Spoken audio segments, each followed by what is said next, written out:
as the numbers fly.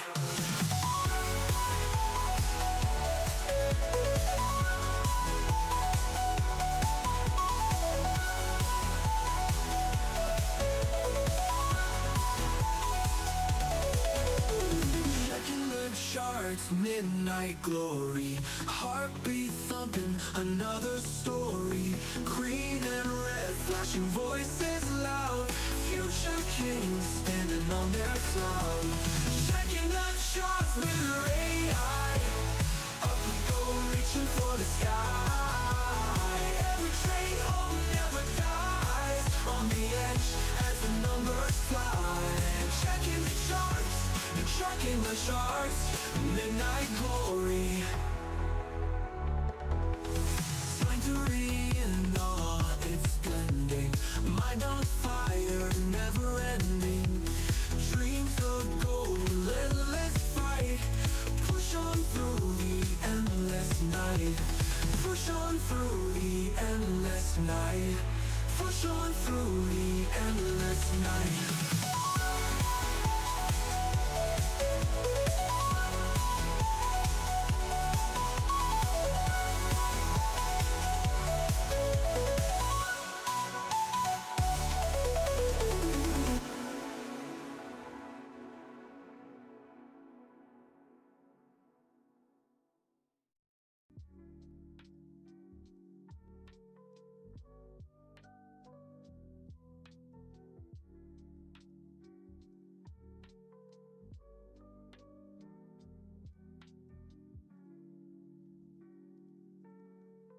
Let's get some rockets in chat. We're back. It's Monday. Time to make some money.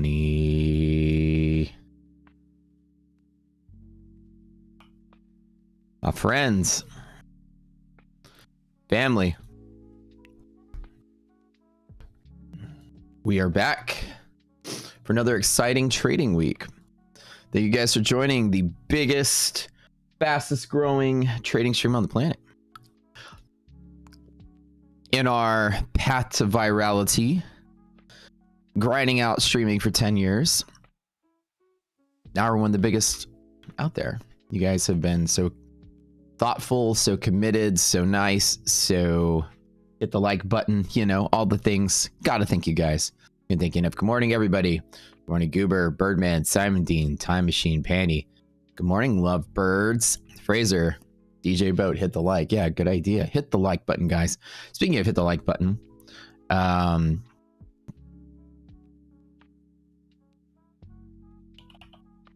on, 1 second. Giveaway, as always. 1,000 viewers, 500 likes. Giveaway. Just leave the stream on. Be here to enter. All right.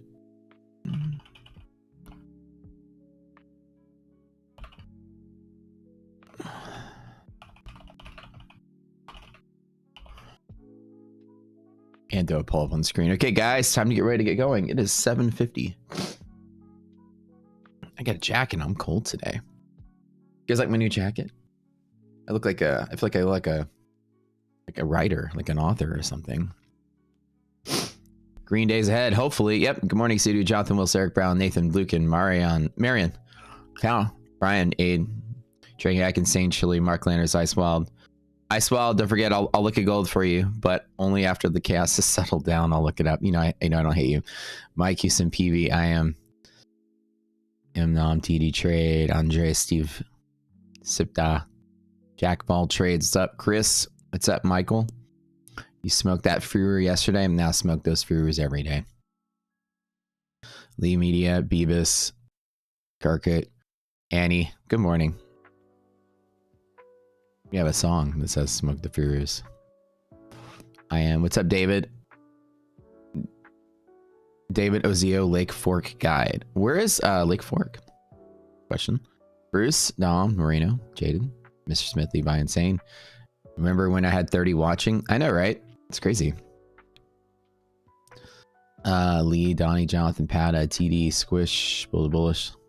Looks like I should have a pipe and a cigar, right? And 3 fingers of scotch, just sitting here, writing on my next all-American novel, like Ernest Hemingway. All right, Victor. Hello, hello, old man. Oh, I must tell you a tale as old as time. Back in 1906, Mr. Matt's neighborhood. Well, you know, I think at the end of the day, I would have a really awesome children's show. Although I do have a hard time not saying bad words, though. You know, I heard a story about Mr. Rogers. I don't know if it's true or not, or one of those, you know, internet memes about Mr. Rogers, but the idea being that somebody stole his car one time, and then the media was like publicizing, like, Mr. Rogers' car got stolen, you know, blah blah blah, and if you have anything like whereabouts of this, you know, any information. And then as the urban tale goes, is that Mr. Rogers goes outside one day to the studio, and his car was sitting there with a note on, and it's like, if I would have known this was your car, I wouldn't have taken it. He said, my life is bad right now, but it would have been so much worse without you. Wow, right? That's an urban legend, but I remember hearing that on the internet a long time ago. You know, the thief just brings the car back. I appreciate you, bro. You know, you did your part.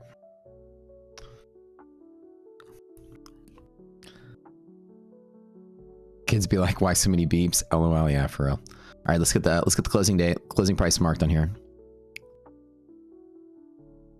Cardigan Matt in the house. I know, right?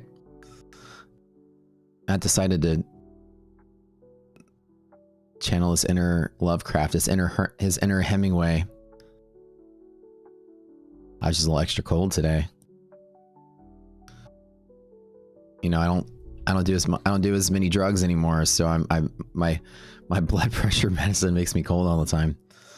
Jokes aside, like you know, like I used to slam a coffee,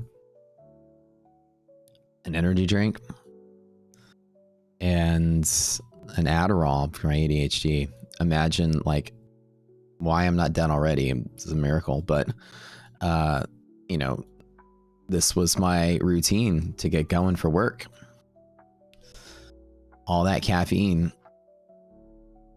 and stimulant was enough to make me go, like, you know, probably make me have a stroke or something. But anyways, I survived. I'm not dead, but my blood pressure is through the roof, you know, because it's just genetics and whatever.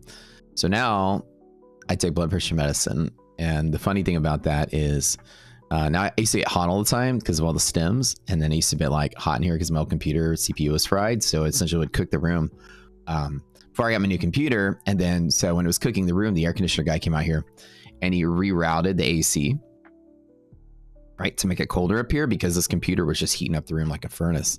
You know, the CPU was just burning hot because of the you know, the fact that it was at end of life. And so he made it to where more air blowed up here. And so it got super cold. Once I got a new PC, then it's not cooking the room anymore and it's super cold. Then now I'm not doing like stems every morning. So now it's like triple cold. And now I wake up every day like freaking shivering. I've never been cold in my entire life. I've always been like, oh, it's snowing. Oh, let me get my shorts. That was always me when I was a kid. Well, I don't even snow that much, but it was cold outside. I was always like running out barefoot in the cold. Now I'm like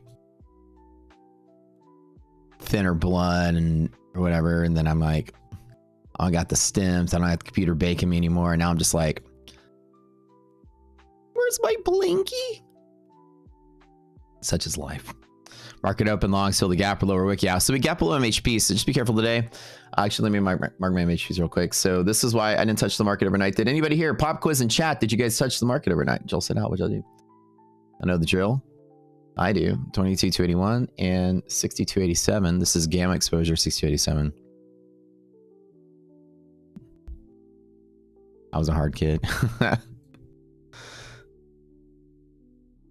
Yeah, I was the hardest kid in the math club. That's how I rolled. get all this in here. Where's Spike yesterday? Actually, when I was in the math club, the kids were kind of afraid of me because I did have a mohawk. And I did wear baggy clothes. And I would go to the math tournament smelling like cigarette smoke, even though I don't smoke anymore. I kind of did when I was 13.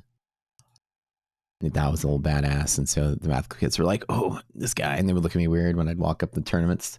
But then they started becoming my friends when they started seeing I was winning. Then they weren't so afraid of how I looked. But I was a little punk rocky kid. In the 90s. All right, got this, got that. Then it became cool when the kid with the mohawk would win the tournament. So then they were all like, "What's up, Matt?" Really cool. What was I trying to do? Oh, you guys reminded me of something. Somebody get a water cooling. I did have a water cooling system, and I do again. I have one now. I dressed up for you guys. I didn't have to. Well, you know, I heard we had a date, so I figured I'd look the part. What the hell am I doing? My brain is completely... Oh, MHP. That's what I'm here to do. 881. Marked. Okay, good. Looks like we're gapping down. We were below MHP. We're now supporting above MHP right now, trying to support MHP. You know, out the door, if we dropped it there, I'll take a long, just like Friday's trade. I think it was just like that. Margin buffer, nothing. We're good here. Got all my notes over here. 63.12. Okay, another spot here. And this is 22.985. Okay, so these are way out of balance. Let me just keep the chart clean. I don't care about those right now. Hopefully we get some pockets. It'd be kind of nice. Let me load up my whole thinkorswim here. Guys, don't forget to do me a favor. In the meantime, while you're waiting, I'm getting everything ready pre-market. You guys know the drill. Tap that like button really quick. Now I'm starting to get hot. So I used to have a water cooling system, right? A really, really, really nice one. Remind me when the stream starts when we get situated. I'll show you my old water cooling system. My computer was nice. When I showed the people at Micro Center when I was rebuilding a new one, they saw the old picture. They were like, "Damn, dude!" They were super impressed. And they weren't just saying that. They were like, wait, hey, and they're asking their friends to come over. Hey, come check this out. Look at this guy's computer. I had 2 computers in one box, but a lot of people don't see that too often. And both of them were water cooled. Both CPUs.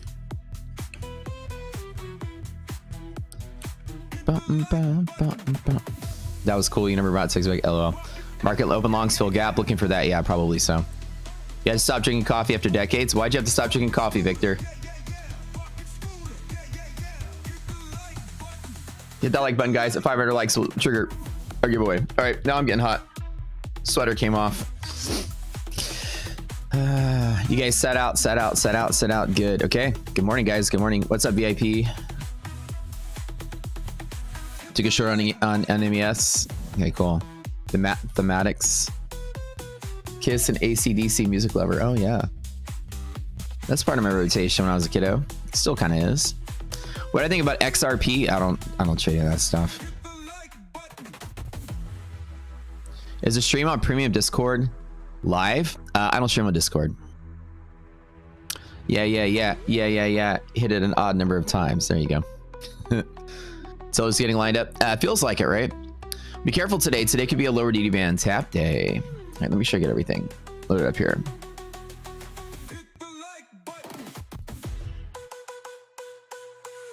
You guys have started a trend. Like every free reviewer out there is now doing songwriting contests and have a hit the like button song.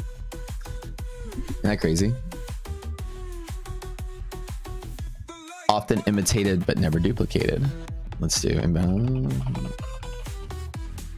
I heard through the grapevine there's a bunch of people copying what we're doing out there, which is both flattering and as flattering as it is pathetic, but flattering. But it means we're trendsetters. We always have been. We don't do what everyone else does. They try to do what we do. So now there's some figure out there is having a songwriting contest for AI, giving out free stuff. Anyway, what am I looking for? Yeah. What is this? Oh, bunch of juice. I'm all flustered here. Okay, sector tracker. I'm loading up. It's Monday. I'm loading up all my stuff. The like button, guys. What's up, Dev? What's up? Good morning. Coffee and caffeine are minimal compared to health effects of excess glucose intake. I did cut down my sugar a whole lot too. 100%. Top of the morning, Matt. Thank you for your generous gift to Pro Plus account. You're amazing. Want the world to know how you're so down to earth. This man sent you a message on Discord at 12 midnight with a blessing. I certainly did. I usually sit there at midnight. That's about the time I'm finally done working and message all you guys whenever I can. That's my catch up on Discord hour. I got you, man. Happy Monday.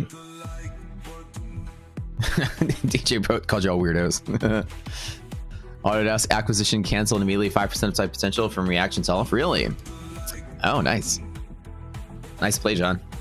Take a look at that one. What's the ticker for Autodesk? Matt, see me. You can trade XRP futures now, micro and mini contracts. Really? I did not know that. Yeah, I don't trade any of that. I've never really got familiar with it. This is a crypto thing, right? Sounds like a crypto thing.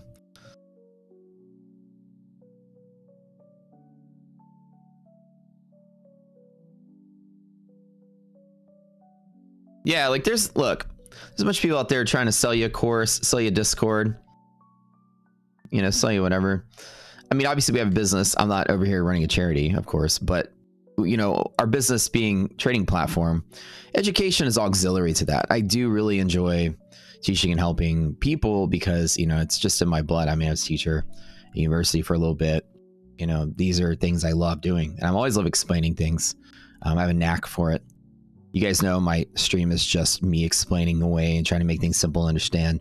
I don't have to go to that mile. I could just sit here and trade and you know, just make money and let you guys watch. But I go the extra mile even on the stream to help you guys understand. I like doing that. And you know, I have this belief that education should be cheap, if not free. You know, you should cover at cost. And people, you know, sometimes I'll have a story they tell me about something in their life. And, you know, I'd love to get in on this. I'd love to learn trading. But, you know, I can't because I'm a student, or I can't because of this. And, you know, there's never been a time when the adults in the room aren't like, let's help this kid out, you know, like, you know, we don't, you know, obviously there's a time when we were all struggling, you know, and I didn't have money when I was in college.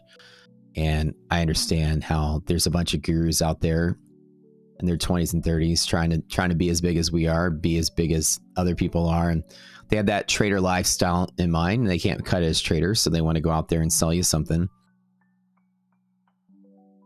you know, and the idea is they're just non-compromising on that. They got to make their Lambo payments and pay their apartment rents and whatever. I get it. But to me, you know, Rocket Scooter is extremely successful. It's one of the most successful brands in trading right now. The amount of income it brings in is just staggering. Now, but the thing is that it also pays the salary of 22 different people working for us. So it's not just like, you know, a one-man Furu show like most of these streams and stuff are, and these YouTubers are, and whatever, and these Twitter guys are. We actually have a company, you know, we have employees globally that they have families to feed and stuff. So the more we grow, just the better the business is off. And the idea is that we wouldn't be a well-known brand in the space if we didn't prioritize education first as a priority. That's why we never sold. I don't have a mentorship. I don't sell a one-on-one. I don't believe in that. You want help? I'll help you. I'll sit there at midnight and help you. Andrew will sit there. Slacks will sit there all night, help you. It's not like, oh, you want mentorship? Well, here's another price tag. I know you bought the software, but for $1,000 more, I'll train you on the secrets of the market. I'm like, no, I'll do it for free. Always been that way. ADSK. All right, John. Thanks, bro. Always been that way. There's never been, yeah, well, you want some help? Here's a price tag on it. And people have begged me, please do a one-on-one. I'll pay anything. I'm like, no, I don't do one-on-ones. I don't have time for it, but I'll help you when I can on the side. And I won't charge for it. And they're like, well, how much would you charge? I'm like, I won't charge for it. Well, why? Well, I just won't. It would be so expensive because I don't want to do it. And somebody says, how much? And I said, $10,000 an hour. And one person was like, dude, I'm so desperate, I'll pay it. I'm like, okay, I'll do it for free, dude. Like I was trying to tell you not to do it. And I gave you a stupid price because I don't want to do it. I don't want to take your money. So, you know, but people are really that desperate, and there are people out there waiting to just give them a price tag and cash out. So no, that person I helped for free. So I was like, look, I'll give you a couple free sessions. All right, just hang out and I'll show you some stuff. So, but there's a lot of people out there that you know, oh, I'm doing this for fun. I'm doing this for charity. I love it. Now there's 2 stages of running a trading brand. Number one is there's the stage that you're monetized. There's a stage you're not monetized yet. Nobody here is doing this for charity. Never believe that fucking story. Oh, I got a $5 Discord. I got an $8. I just care about the community. You don't care about shit, dude. It's a lost lead item. It's your brand building step. There'll be a day when you turn on the spigot and get that money flowing. That nobody out there builds a Discord for free, dude. Nobody out there builds anything for free. No, I'm just doing this for the community. Unless you're doing mad amount of research and building something that, again, you're going to profit from. You know, our Discord started on the premise of we're a scientific mathematical research community where we can build something, but what are we going to do with it? I'm going to monetize the hell out of it and make money trading.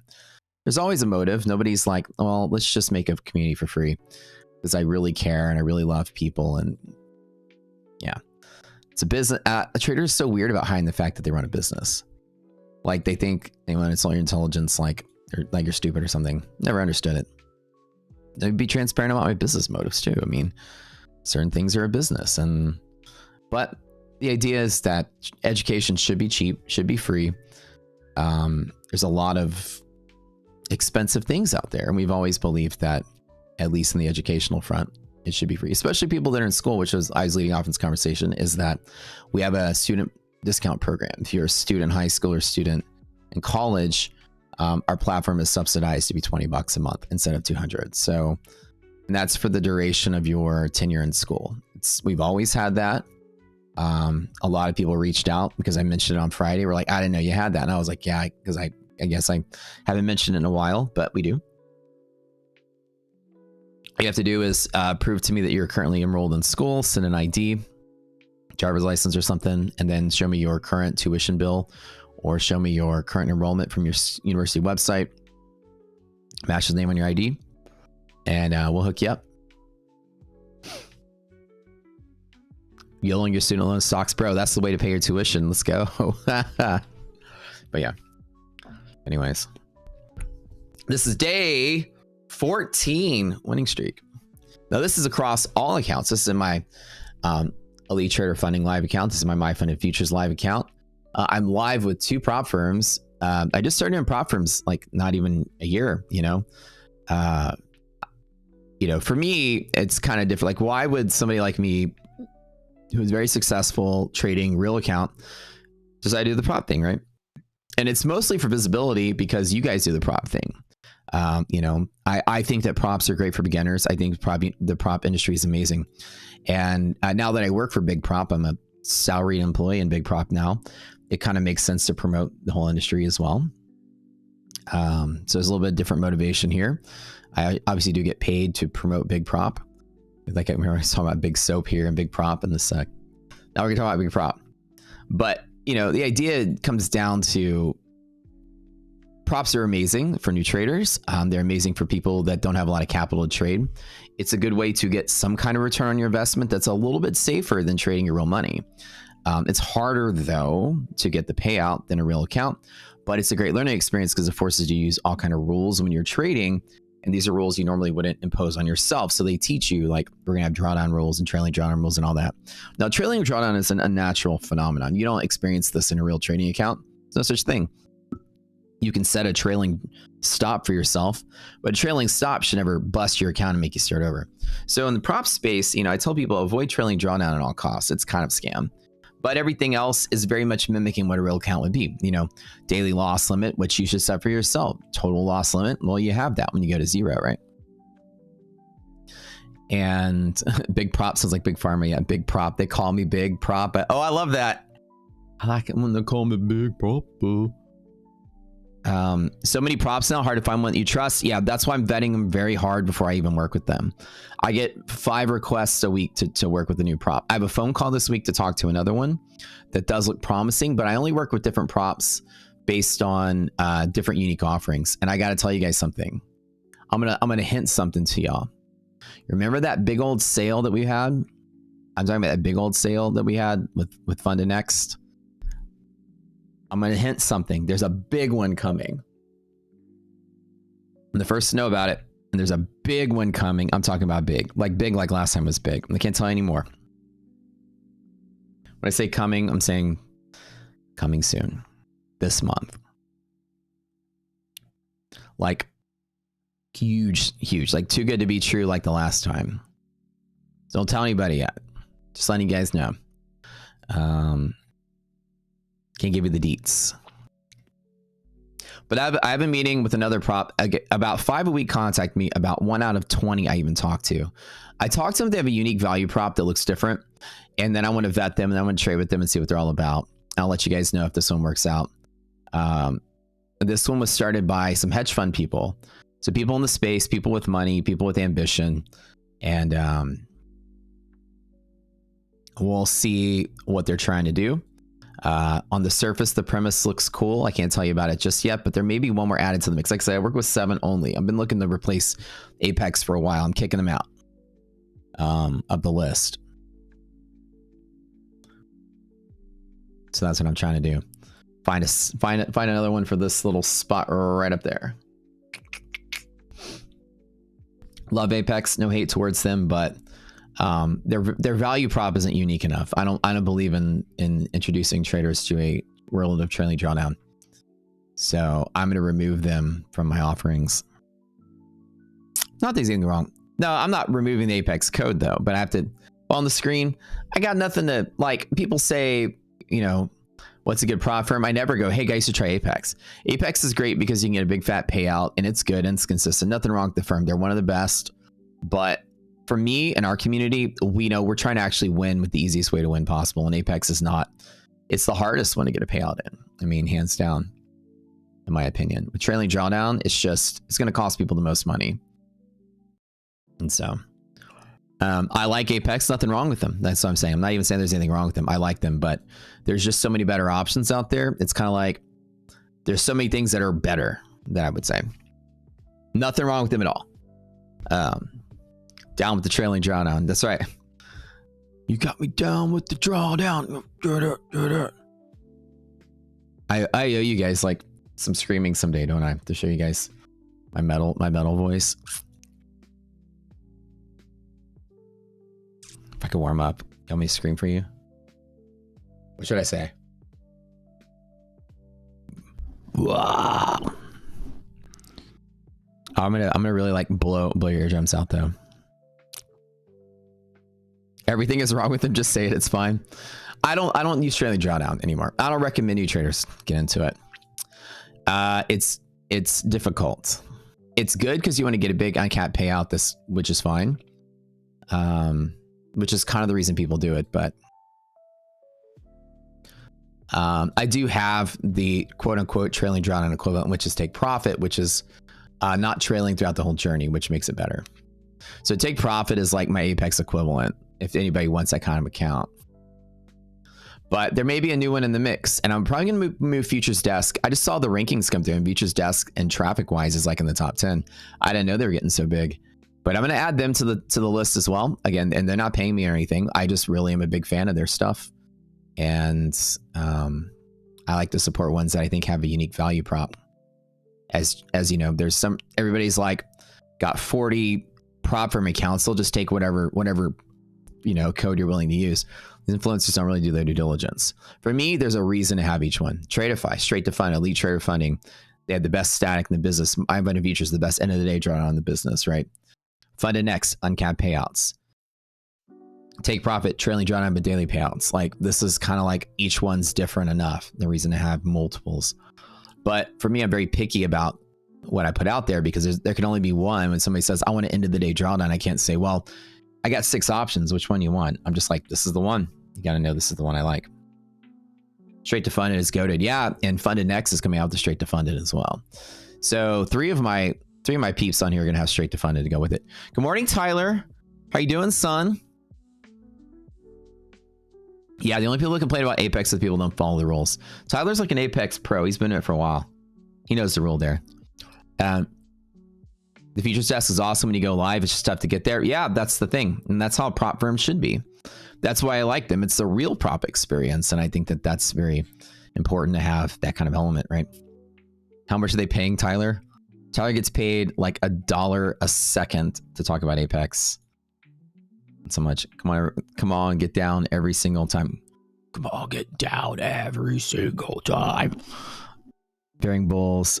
John, futures just really caught your attention. Yeah, like I honestly like the approach they have. It's very much it's a real prop firm. You know, they have their thing is like, here's a path to live. And I think most prop firms are gonna have to evolve to something like that.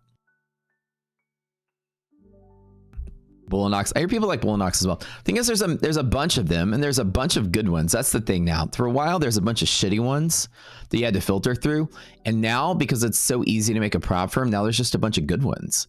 So it's hard to kind of filter out which ones are good. Everyone I talk to isn't bad or scammy. Everyone I talk to seems to be a mimic of all the other ones, and there's nothing unique about it.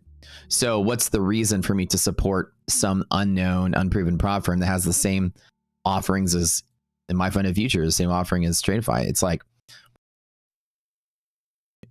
Futures One or whatever, top one came out and they were like, look at us, look at this. And I'm like, you guys are just straight up copying everything Tradeify is doing. What's the value prop? And then, you know, some small tier influencers were like reaching out like, hey bro, get in on this with me, bro. And I was like, why? Like, oh, we're gonna make a ton of money. No, we're not. I already make a ton of money. Like, who are you? And why are you calling me bro? Why? What's the unique value prop? No, bro, it's it, man. It's going to be huge. I was like, okay, I get it. It's a multi-level marketing thing. I recruit somebody, they recruit somebody. That's how it's going to get big. What's unique about the firm, right? And then nobody had an answer like, well, this is how we're different. So like, why would I replace one with something new? And so now the thing is that they're all pretty decent, but how do you choose, right? So I'm going to pick like the best in class of each one of them and rep those. That's how I feel. So that's how I want to do it. Guys, don't forget to hit the like button at 1,000 viewers, which you should have pretty soon. We will be doing a straight to funded giveaway with Tradeify as always. How many people here? It's your first time here. Did you know on this stream, and in all my streams, I lead the lunchtime hour at My Funded TV. I'm on that show and I have my own show. I stream all day from morning till close. Between that show and this show, did you know I counted last month? We gave away 800 accounts in resets. 800. I counted. I went back and counted last month. Literally blew my mind how much we give away. I didn't think it was that much. On my stream, I give away 120 prop accounts a month, even as that is. And then I buy a Tradeify straight to fund it every day. We get to 1,000 viewers as a promise. When we get to 1,500, I'll buy 2. When we get to 2,000, I'll buy 1,500, I'll buy 2. At 2,000, I'll buy 3. Every 500, I'll buy another one. Cost me like $400 or 300, whatever it is. And My Funded TV, they give away 20 to 50 accounts on my segment every day in resets. So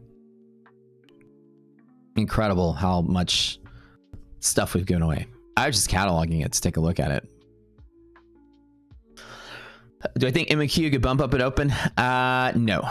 I don't know why I don't feel that way, but I think it's because we've got down, we're below monthly hedge pressure today. And then we're finally pushing above. If we bounce up MHP, I'll be willing to take a long. I'm going to probably take a stab at it in just a little bit if it migrates a little lower. This is good to support, but S&P is not, right? So we need to be above the oranges. All I'm looking at today, we're below yellow and below orange. Be very careful today that we don't pop to there and drop down. Remember, margin buffer limit is always a really strong resistance. MHP is a really strong support. Now we actually open below, so the polarity has shifted. Who here is your first day on our stream? If you've never been here before, I just want to know. I'm curious. Any first timers here? I'll tell you what it is we do. We do a mixture of gamma exposure and arbitrage. We have a very unique style.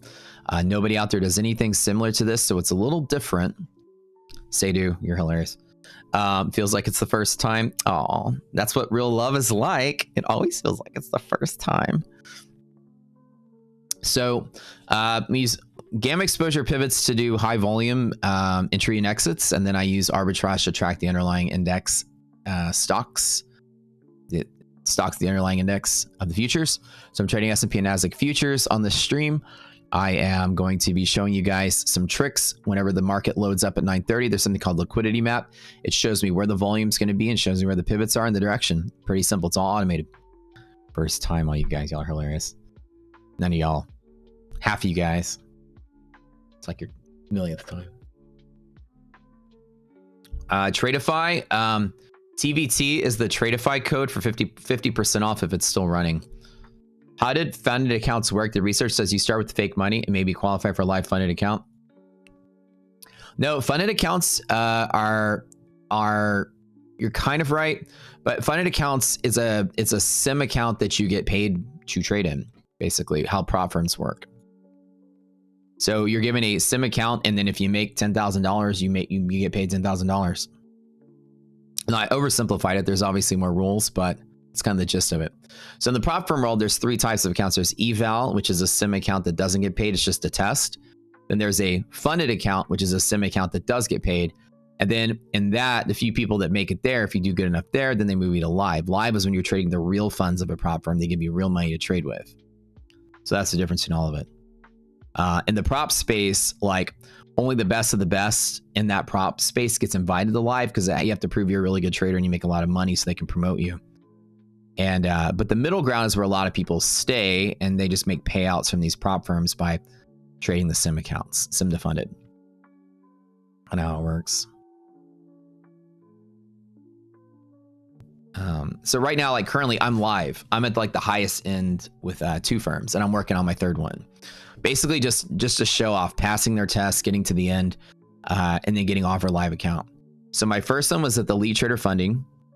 My second one was with My Funded Futures. I got that this month. I showed my broker statement of my Funded Futures account. I tweeted it. You guys can always see my performance results. I tweeted them every day. You can watch my entries and exits live on the stream. Ooh, here we go. MHP tap at the start. Can this be a long setup? We're going to watch today. We need to break 89 is very careful at the door. So let me see what's going on the calendar today. I hope we don't get a bear day. I really have loved this bull market that we've had. It's been really nice.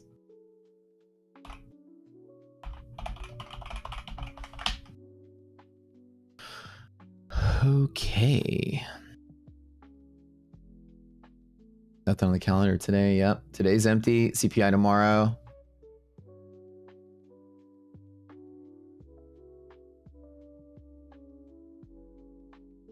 PPI Wednesday. And Beige Book. Core Retail. Philly Fed. Thursday and your normal Thursday stuff. Jobless claims and all that.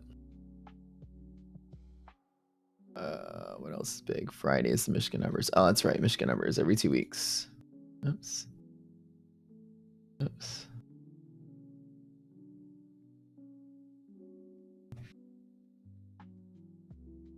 All right.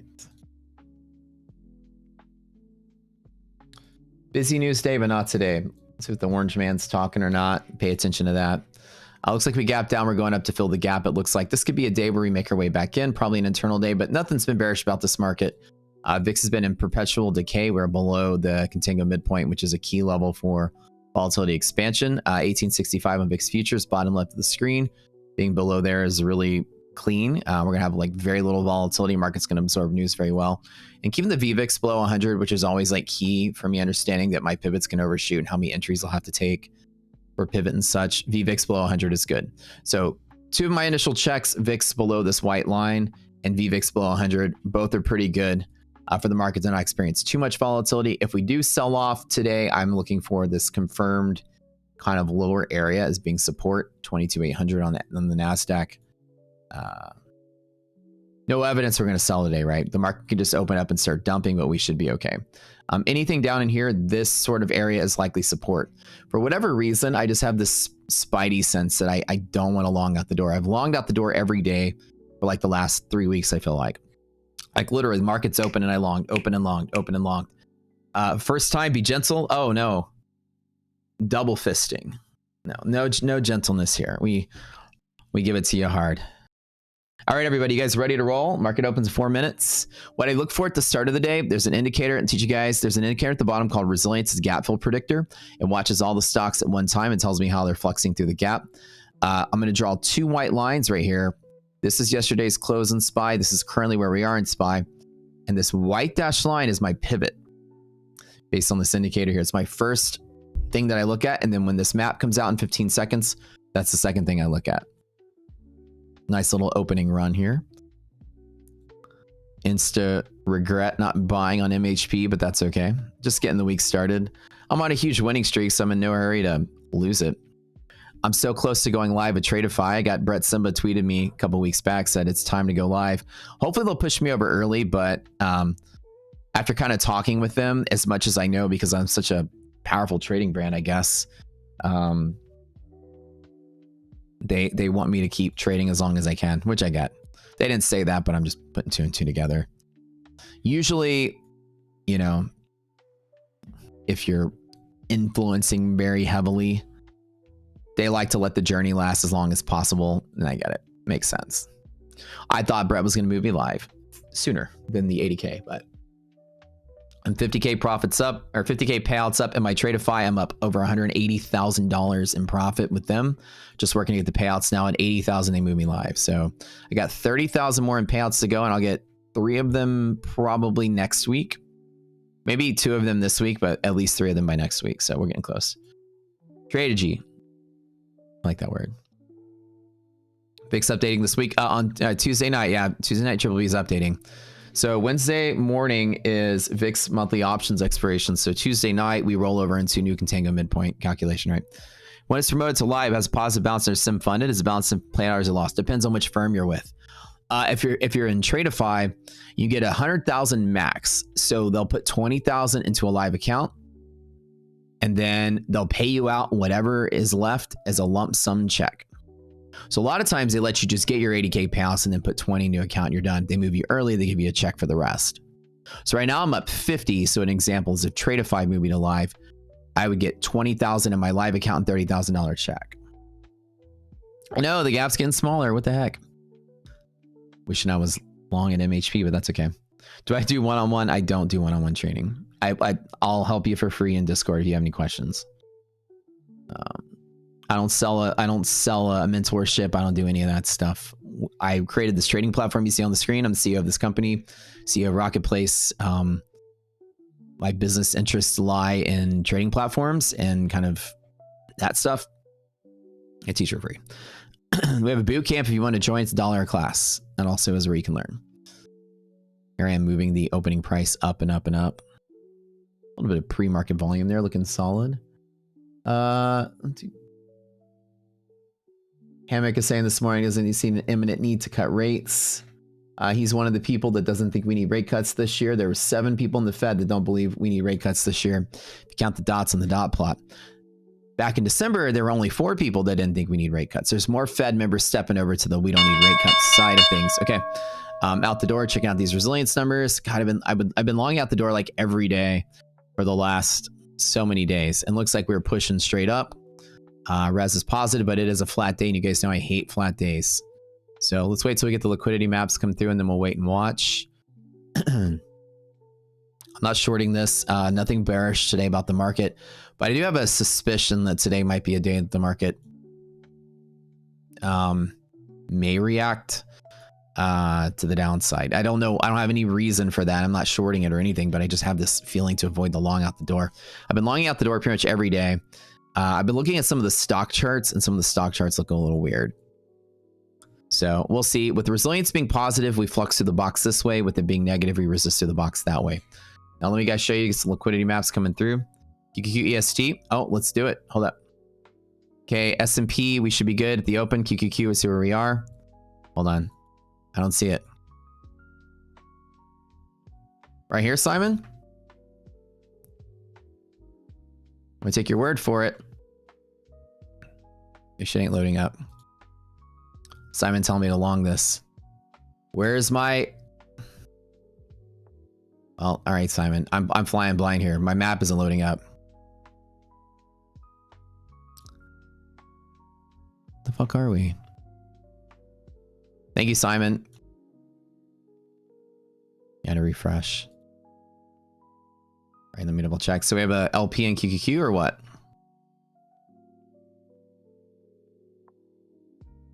Like, what's going on with QQQ on my thing?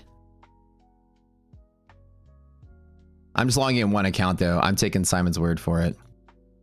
Like, what the fuck is going on here? Okay, guys, hold on. Hold on. I'll be right back. Let me just close down and reopen. Let me close down. I don't even know what's going on with my thing today. Hold on. Let me just log out and log back in. Hang tight. Okay. Like, I feel like I think I've disconnected. That's probably what's happening. Okay, let me reconnect here. Hang on to this. There we go. Wait, spy. Okay, good. All right, now we're good. QQQ EST. Oh, yeah, you're right. Okay. All right, so DD ratio greater than half looks like we'll probably support here at bear zone top. Let me take one more stab at this in one more account. All right, so QQQ EST, this is a 40-point move, 54.55. Thank you, Simon. I just tapped it with one. This is liquidity pocket here. All right, let me hit it in a couple more. All right, so this is what's called liquidity pocket from basically open to here. It's a 40-point rip 1-to-1, 951 to 991, which is the LP. Trade every single time. 90% of days we should close above. Should be good. Bull zone bottom, bear zone top. All right, so I'm long. All right, settings. Thank you, Simon. Really appreciate the help. Longing again out the door. Not the biggest fan of it, but I do like EST.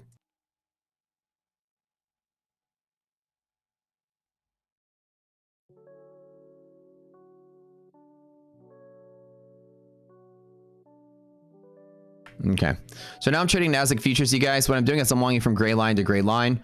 This is a liquidity pocket. Liquidity pockets I long every single time. DD ratio greater than half. It is 0.81, which isn't as great as it can be, but just one contract, something really small. And pocket to pocket trade is what I do. If it does fail 40 points, I'll close out with a small loss, which is absolutely fine. But I do take the trade from here to here every time, and it's a statistical thing. So even if I lose once, I'll take a stab at it again, and we'll see. So this one I call LP, which is trading from zone to zone.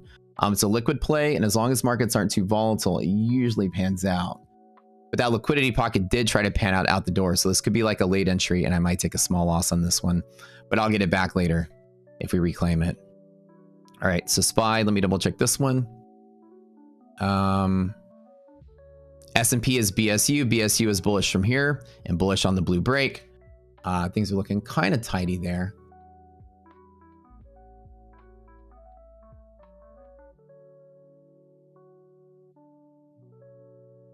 Solid, solid, solid.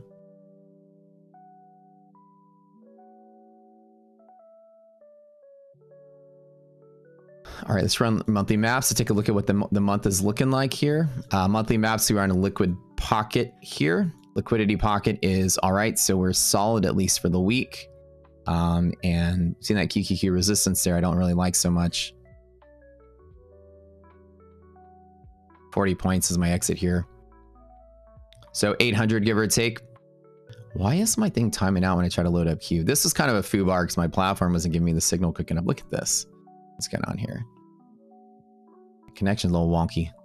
QQQ's monthly map is a little suspect, right? Things are looking a little weird here. Guys, don't forget to hit the like button, friends. We're almost at 1,000 viewers. 1,000 viewers. You guys know the drill. We do a straight to fight, straight to fund a giveaway. Thank you for joining the stream. Tap that like button really quick. Here we go. Bulls on bottom. We're sitting here pretty, very pretty. I do like what I see.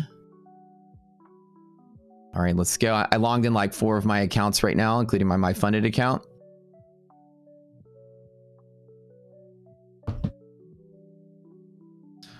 Let's focus on NASDAQ. Liquidity pocket every single time is my favorite. S&P supporting MHP, which is good. So the trade here today, obviously with positive resilience on S&P, we're pivoting through here. NASDAQ is kind of right on the edge, but positive resilience goes this way. And so I'm looking to flex through the box this way here. But zone to zone trade every single time. You guys know the drill. All right. All right. This account.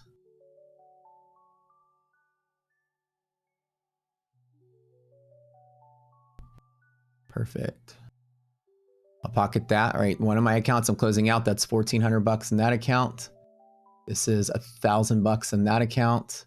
Close 2 of the 4. Excellent, excellent. I'll show you guys the P&L in just a second. I'm still trading this one account. It's still open live on my screen. If you guys are first timers here, I'm trading 9 accounts total on the stream. 5 traded, 5 straight to funded, 3 funded next, and 1 my funded futures live account. My ETF account, I'm trading off screen, but I don't show it on screen. My top step, I trade off screen. I don't show it on screen. I just commit to showing you guys the ones I'm committed to. And so I just closed out 2 of the 4 I was long in. The rest of them are going. Looking solid here. And as soon as we hit upper band here, I'll probably close out. So I'm looking for positive resilience in both places. We should hopefully be supporting half gap, but it is a thin day. Flat days I hate, and I hate resilience not being very strong on a flat day. Resilience is a gap fill predictor, and our gap is really tight. We didn't really move too much. It's 8 points on the S&P. With this white line above 0, we push through the box this way more often than we don't. Again, the market's random. It's not guaranteed, but we look for this flux point. Resilience is greater than 0. More often than not, we look for the gap to fill, and that's what we're looking at right now, is to see if we get a gap fill. Is that a 1-to-1? Yeah. This liquidity pocket's just a 1-to-1.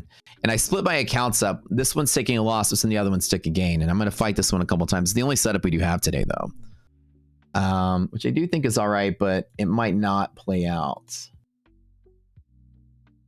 a second time, which is okay. If we do lose all of this, the market tanks and falls to the bottom. We've got lower DD band to play on. You guys know the drill, like way down here. Other than that, MHP is the other pivot that we can have support here. There's support here and support there. It's really nice and tight. So when you look at this, the market's crashing down here. So if we lose 687, it's crash.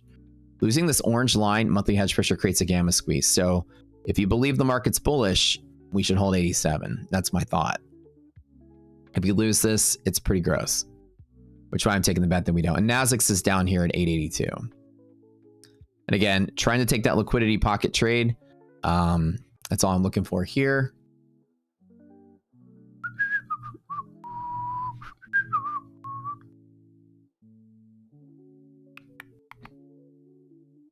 So you can get a little run up here. Those wicks are pretty nice, but I don't like what I see. VIX is in decay, which is nice. Can't get it. All I'm doing is longing from gray to gray. This is the setup that I have. This is an LP trade. Call this EST. You'll say E every single time because there's a 90% chance that we did close. Wait a minute. We opened below the bear zone, didn't we? So that's not 90%. It's only 10%. We don't usually break that. Okay. Let me double check on QQQ because I think I misread that one this morning. We actually opened below it. Yeah, so EST would be the approach to go there, but it's not 90%. Market open bearish, it's likely to stay bearish. It's a fight. So I'm still taking the bull side because my greater market is all bullish still, but it may not be the best bull setup. I'm going to fight here a little bit with some drawdown. Okay. So I am looking for a couple things. I'm just doing it to get from here to here. That's the preferred trade, but also here is a preferred dip. This back up. This breaking, if we break here, this is crash territory. Not good. This is expected.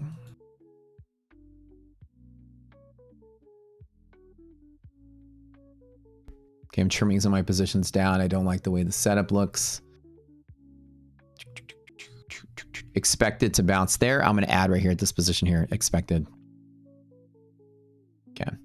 So I just had one contract, so I can afford a little bit of drawdown. This account's up like 50K, so it can have a little bit of fat on it. Expected. I did have like a weird feeling about today, but I think we should be good down here to hold this MHP. 90% of days shouldn't break through that, so I have enough to be able to add in at this one spot here just to catch the LP trade back up the zone. Over there. I will stop on this side with probably about $1,600 of loss if I'm wrong. Which could be and I'll probably dive in right here, right underneath to get that spot right there.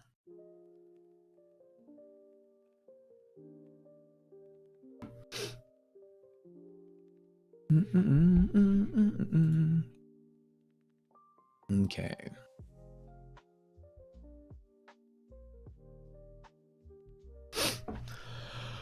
All right. Let's fight this one out. So I had an entry at liquidity pocket, which I do want to be long at if we reclaim, but I also want to be long at orange. I have a long entry there, long entry there. Does the contango midpoint change throughout the month? No, we don't only do it at rollover. So technically it does change throughout the month, but the important factor that we use for our volatility gauge is just the one that happens at rollover on the monthly options. We roll into the, not rollover, but like rolling into the new month. Okay, so this is just one contract on this one. So I'm gonna hopefully get this MHP tap right here. I can get right up on it. I'll add to it right at the level there. Okay, I like it. Crash if we break below, so be very careful today. 1800 is my, or 1600 is my loss on this one, if I'm wrong. All right, let me add right here on the reclaim. So that's right on the edge here. I'm still gonna hang on to this one. This is my account with the big fat buffer on it. So hopefully we'll be all right on this one. Okay, let me jump in on this one account. Okay, I'll buy right when we get back on MHP on the right side of this. And this one is right near my loss section. So right here at about 40 points under, I'll close this one out. Sacrificial lamb just had one account. Hopefully we would have held this, but now we lost all of that. So I can close this one out. If it doesn't hold on, it'll be totally fine. MHP breaks are pretty devastating to the market. So be very careful on this one. I'm going to close out and get right back in if we reclaim. So that's just a small loss on that one. We'll fight this one when I get back on the other side.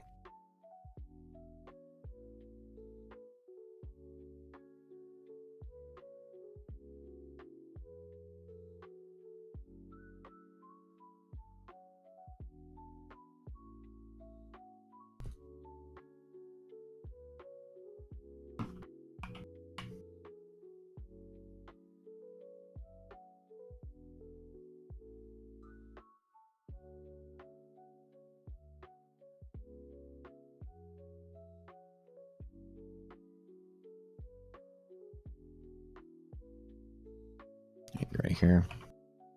And you ready for another set of entries on the reclaim here? If this is the big old nasty crash day, then we're gonna not like that too much, but we'll see if we got anything good on this one. I'll get right back in on MHP reclaim. Other than that, market's looking really gross today. So I'm flat and kind of sitting on the sideline here, waiting for this to kind of pull back. Normally should hold above here, but we lost it. I took the stop. We'll get back in and long right there if I can get it. Yeah. Just filled the gap and that's kind of what we did and sold off. But let me get some water really quick, guys. I will be right back. Don't go anywhere. Hang tight. Market's getting really gross.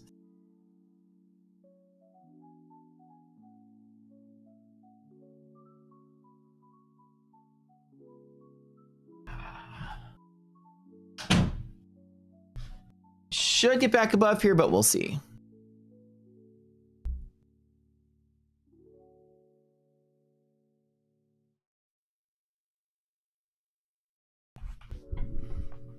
All right.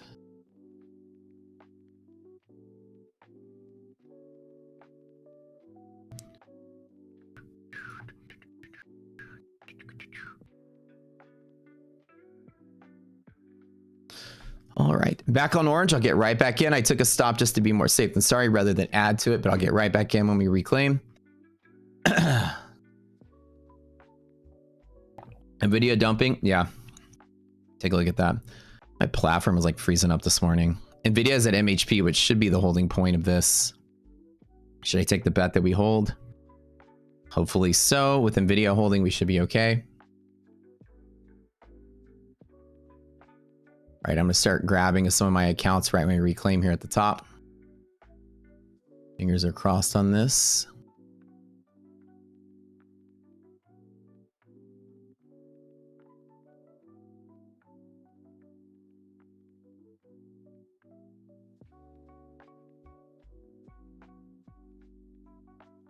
Hang on, MHP.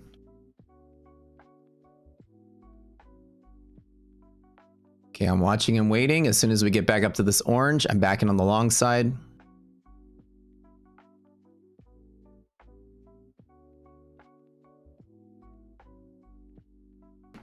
Waiting for it to happen. No more sell-off, guys. Come on. I want to see this market die today. But better safe than sorry. Should be good, but this is not the best. MHP resiliences are -2. That is the scary thing. So the tiebreaker of this orange line is the tiebreaker here. Normally I trade from there to there, which is my favorite setup to pocket, but sometimes it fails, but I got to double down right here. Should hold that pocket right there. Should be all right.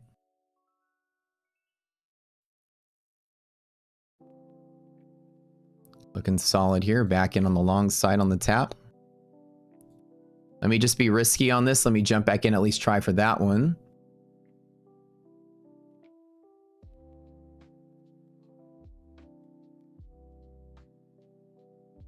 Okay, I'm going to grab it on my funded next account right here. Bought two on that one.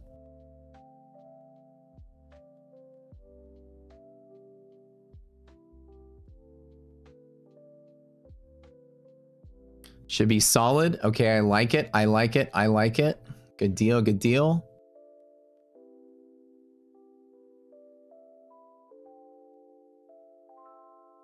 I'm liking it. Okay, double back down here. EST, you guys want to play the song?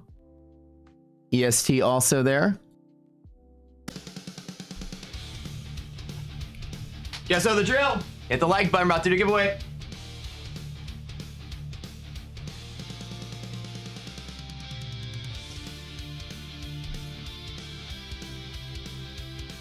%90 of days close in gamma positive territory and we open above it. That's this orange line. Gamma squeeze happens if we break through it. But the exposure should at least create bullish longing pressure from here. Should be all right.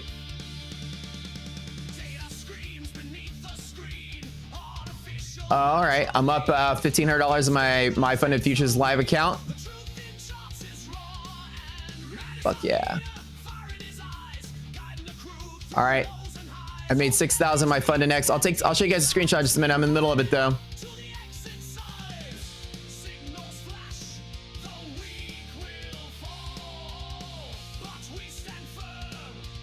Heed the call, EST every single time. Oh shit, this account's at profit too. I can't. Okay, this is at 2,000. I gotta cut this one out.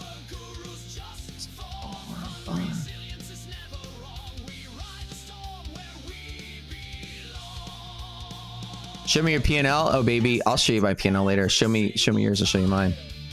That goofy person yesterday trying to call me out.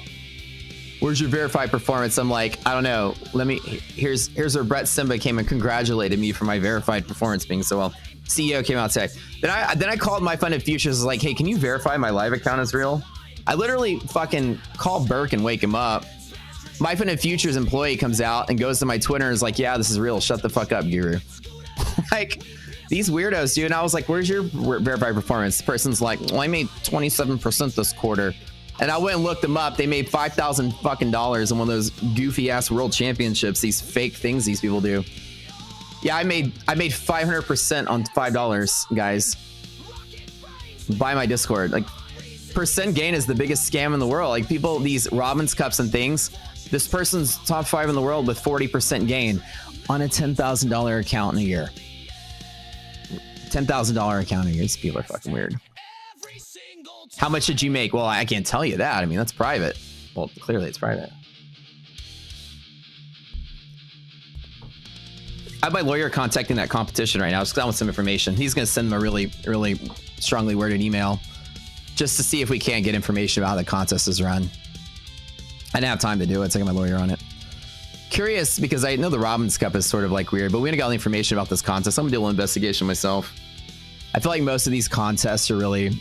yeah, these illegal, share your P&L, whatever. People are goofy, dude. Like, how many people were here in 2020? Just curious, when I did my million challenge with the real account, live account on stream, account number on stream, everything on stream, P&L showed, and I won a 70-day win streak. Who here was there for the 70-day win streak? Literally 70 days. One account, one verified account. I literally logged in. Anybody's like, can I see the P&L? I'd log in and show it to you. I literally would open it up and let people see the performance curve. In 2020, there's a ton of people. Oh, 2,000 in my funded futures account today. Let's go. I gotta hear that song one more time, dude. I love that fucking song. I know it's AI Metallica, but all my accounts are green now. I am close to... This is the sacrificial lamb that's right back up the liquidity pocket, so we'll see. Resilience is now positive, which is good for the first run that I wanted to get. I stopped out here with 2,000 loss. This account is now green with $100. All my other accounts are green, so it's fine. Let me be like an absolute wuss here, though. And let me just keep it at 1.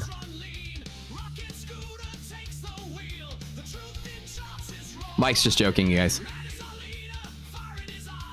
Everybody knows. We always say that joke that some of these gurus are like, it's illegal to share your P&L. Everybody, Mike is joking, y'all. We love him. That hat is awesome. Oh, thank you.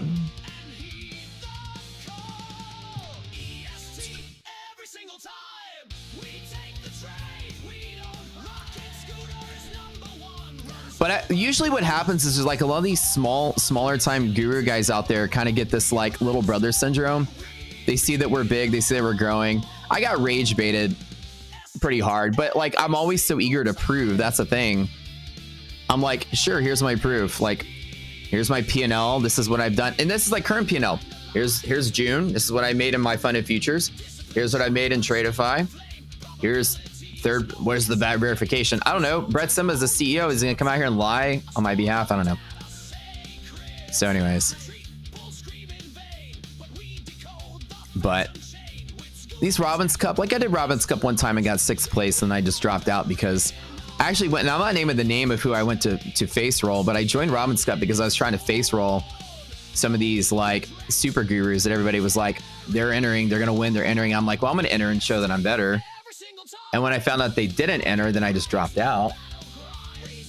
I'm not naming names, guys. Don't name the names either. I showed up to beat people. I didn't show up to win a cheesy guru contest. Like the only people that can that talk about the like these championships have like 20 or 30 people that enter them. Nobody enters them except for a guru that wants to tell people they won this contest. Nobody real enters these things.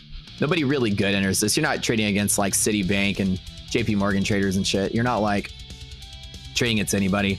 It's like the 10 or 20 gurus who want to babysit a 10K account for years. They can brag to their discords and sell subs. Like I went to the Robbins Cup because that year everybody said they were going to do it. Brett said he was going to enter. Pat was going to enter. Trace and Matt entered. IC was going to enter. Everybody was entering. It was like, if you are somebody, you got to enter this time. And I was like, sure, I'll enter.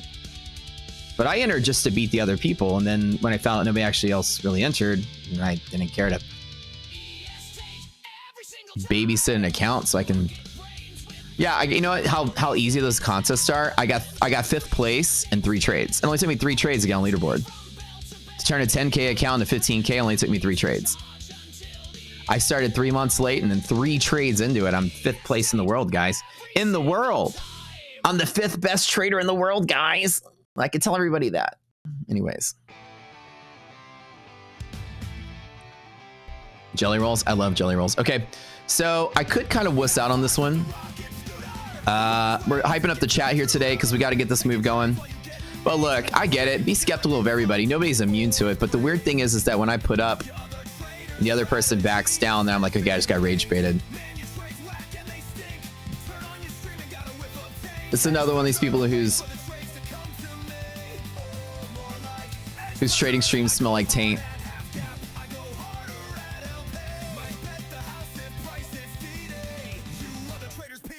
Why don't I take longs below MHP? Because the probability of holding MHP is strong. I'll always take longs at it. But if we lose MHP, it's really bad. So I don't want to be long. If we lose this, it can be really bad to there. The R&R on this is about 140 points of loss. So, you know, that's, what is this? $2,800 on one contract. I don't want to take that much drawdown. So there is no bounce point until this is the strong long pivot. And every bone in my body is telling me to avoid this trade from here. I don't know why, but I'm still going to hold on because I should go for the full run. but it's like I don't feel it.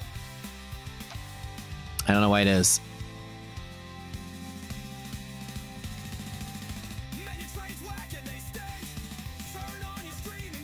Blue Space Tiger? No, Blue Space Tiger, look.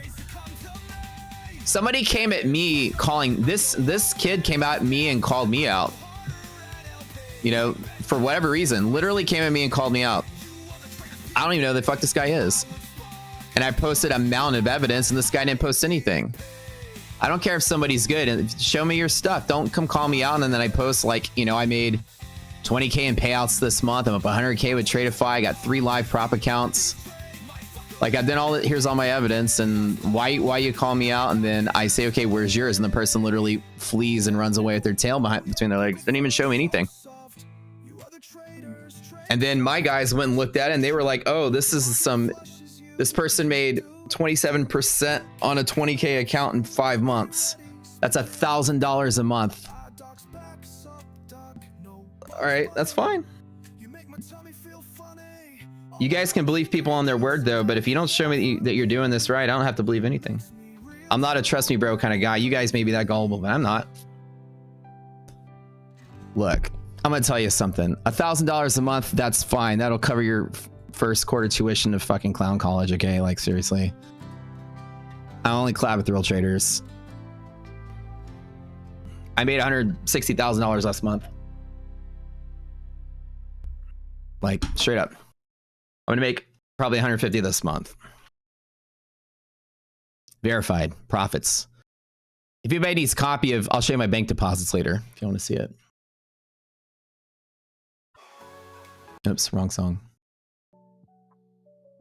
I'll need a collab that people can be good. It doesn't matter. I'm sure there's a lot of people that are good at basketball, teaching basketball, but if you can't slam dunk, you're not in my league. I don't want to collab with anybody if they don't come up and ask me for my P&L and I show it to them and then they run away.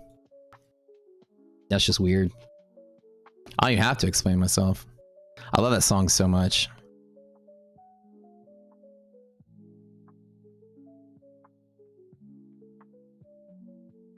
But iDoc told me, she's like, this happened to me when I got big on Twitch. She was like, you know, the bigger you get, the more people are going to be jealous or something, and they're going to come at you, and then just don't get the rage bait. I'm always so eager to prove. I'm like, oh yeah, here's my stuff. Don't worry. Somebody's like, can I see your stuff? I'm like, here it is. And I thought somebody like, oh, cool, you're also a good trader. And I was even nice about it too. I was like, yeah, you know, hey, you should join the Rocket Place. We can sponsor you if you're pretty good. I'll help you get big. Or it's like, oh, is that verified? I'm like, what do you mean is it verified? Well, verify it. I'm like, what do you mean? Let me call some people who run this account and let them verify it. Like, and then I did that, and they're like, well, that doesn't mean verified either. Like, this person came in with the intent to disprove and discredit. This person didn't come in trying to collaborate with anything. But these people are like that because they talk big because you guys buy their story. And what happens is they just talk big, and they talk so big that you don't question them, and which is what you're not doing. It's very easy to it's called hiding in plain sight. It's very easy to mask your performance by talking big about other people. There's other people that make a career out of doing this. And when you turn around and turn the tables on them, like, I don't back down. You guys know how much I make. But that's kind of the thing. Don't say somebody's good. Tell them to prove it. Like, if you want to take their word for it, then that's your prerogative, but it's not mine. For me to learn from somebody, show me your P&L. I don't care if you say you made 3,000% this year or 5,000%. I can make 200% on an options trade on a Monday morning in 20 minutes. Percent doesn't mean anything. Can't pay your bills with 20% of 5,000 bucks. You know, how much cold hard cash does somebody make and they back down and don't want to show you? That's all the evidence I need to know somebody is full of shit. Okay, on to the next topic. Next topic, dude. You guys trust whoever you want. Show me your cold hard cash, or, you know, get the fuck out of my tree and quit trying to climb my branches. Stay in the shadow that you're in, and then post up or shut up. Let's go on to the next topic. But I'll show you guys my bank deposit. I made $160,000 last month. Payouts, trading, everything. So, but yeah.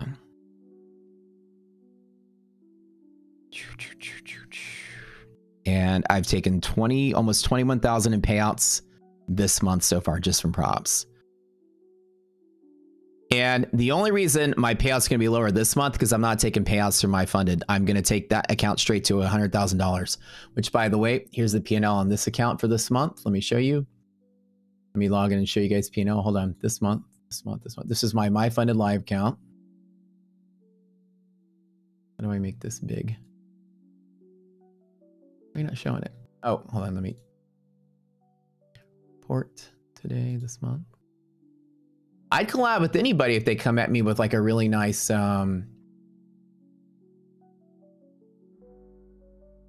usually when somebody's like, can I see your P&L? And you're like, here it is. And they're like, oh, that's awesome. Let's be friends.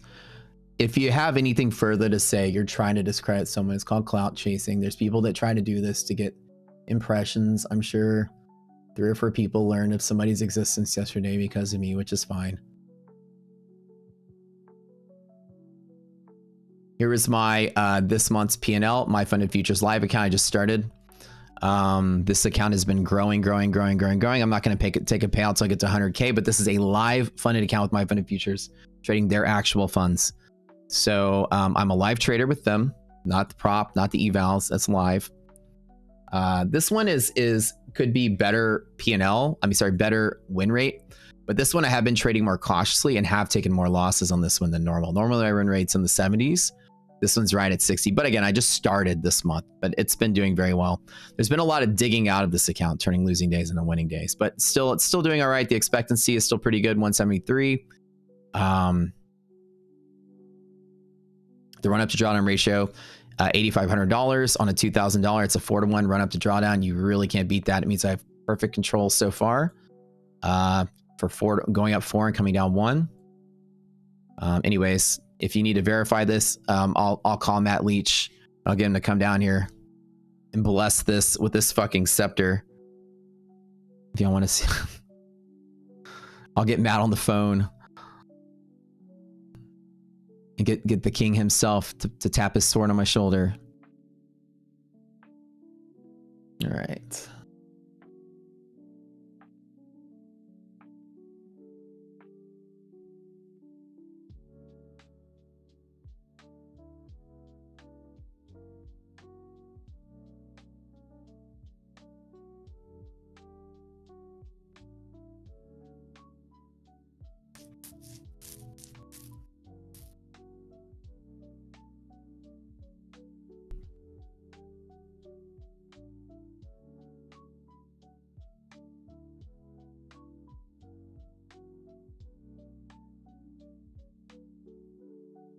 Do I check your P&L per time of day?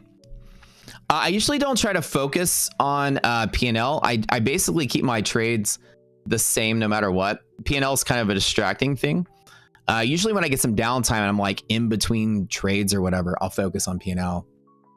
Like, okay, let me see where I am. But normally every trade has a goal or a target I try to get to. That's basically it.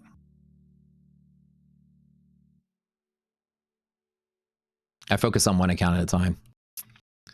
Yeah. You guys are so funny. Listen, y'all be nice to the kid. He doesn't know any better. But I get it. I know what it's like to be young and trying to make it in the space.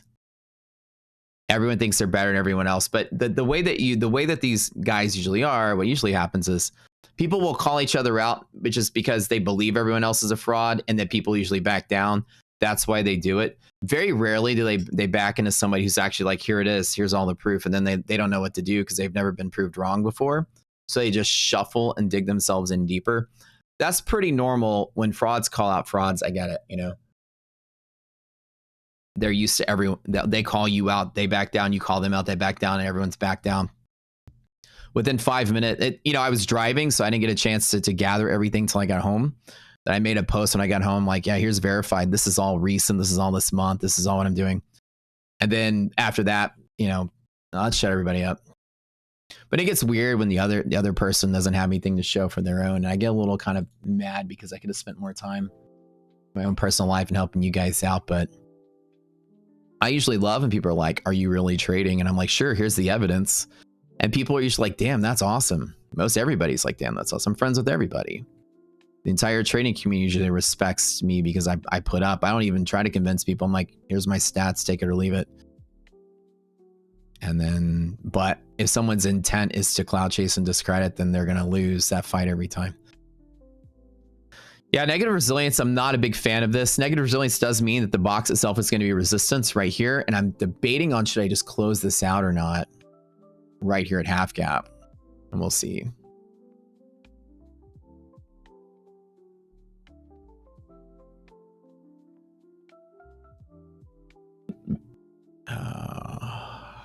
Yeah, res is negative. I can close out.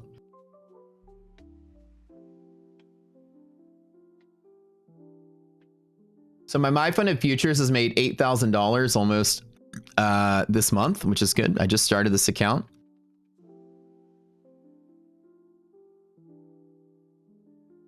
Giveaway time. Oh yeah, soon.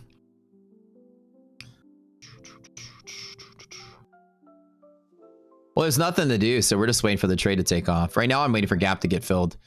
Negative res is going to be resistance from here. My stream would be better if I don't brag so much. No, it wouldn't be. See, that's the thing. You guys, y'all give me such a mixed impression. You either want results or you don't want results. It's like this world is just weird. If you post results, people say you're bragging. You don't post results, people say you don't make anything. So here's the rule. Fuck everybody. I'm going to brag, and then you can take it or leave it. This is Wall Street. Everyone brags here, so that's the way I'm going to do it. Can't please everybody, so like, what am I going to do? I try to be humble, but then people are like, where's your verified results? Okay, then I got to brag. Well, now you're bragging. Okay, well, fuck all of you guys. I'm just going to be me. That's it. That's really how I think. Transparency is not bragging, but you have to, in all honesty, guys, you have to let people prove to you. Don't take people's word for it. That's just my final suggestion on the topic. A lot of people want you to take their word for it. It's your prerogative to take this is a risk management lesson. Even in Trading Gurus, this is an investment you're making as well. This is teaching you a trade. You're investing in a person at this point. Just like any other trade, you need all your confluences to line up.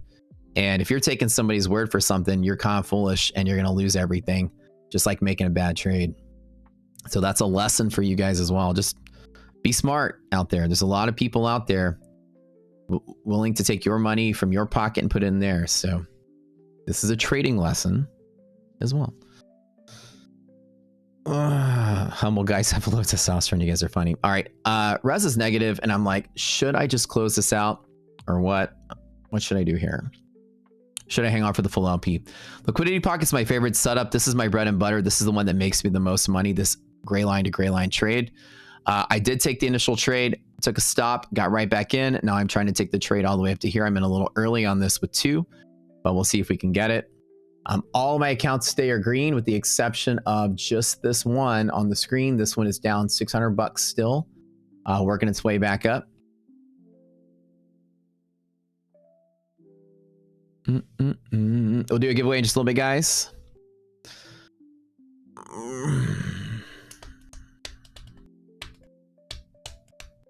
And I actually don't really brag a lot, but I have to state how much I did because people ask, right? And I either just say, no, it's okay, it's none of your business. But that seems fishy. If somebody says, no, I'm private, it's none of your business. I think that's fishy. If you ask, I always, my promise you guys, if you ask, I'll always show you. That's the rule. But if you think it's bragging, then don't ask. I mean, that's kind of the thing. You know, where do we go from there? Let's go, baby. EST, zone to zone.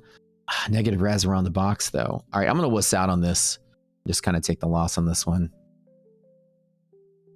I don't know why I feel that I don't like this one, but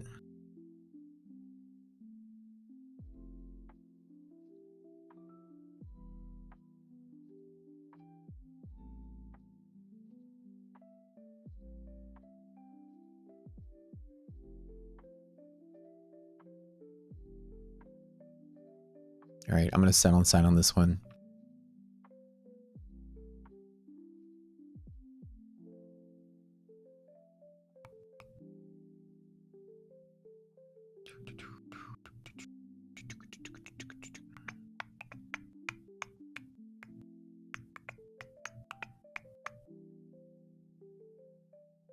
If we get back right on the zone, if we get right back in on the zone here, I'll take a long right off of this.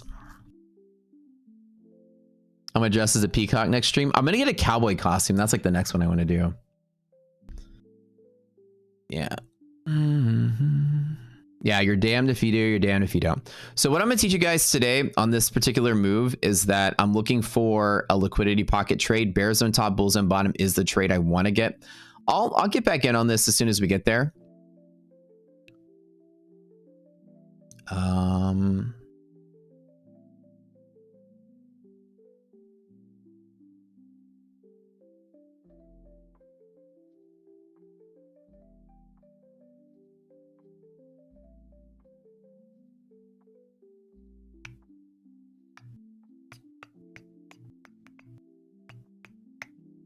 Let me take a picture of, I'll make my DOMs together and take a picture for you guys.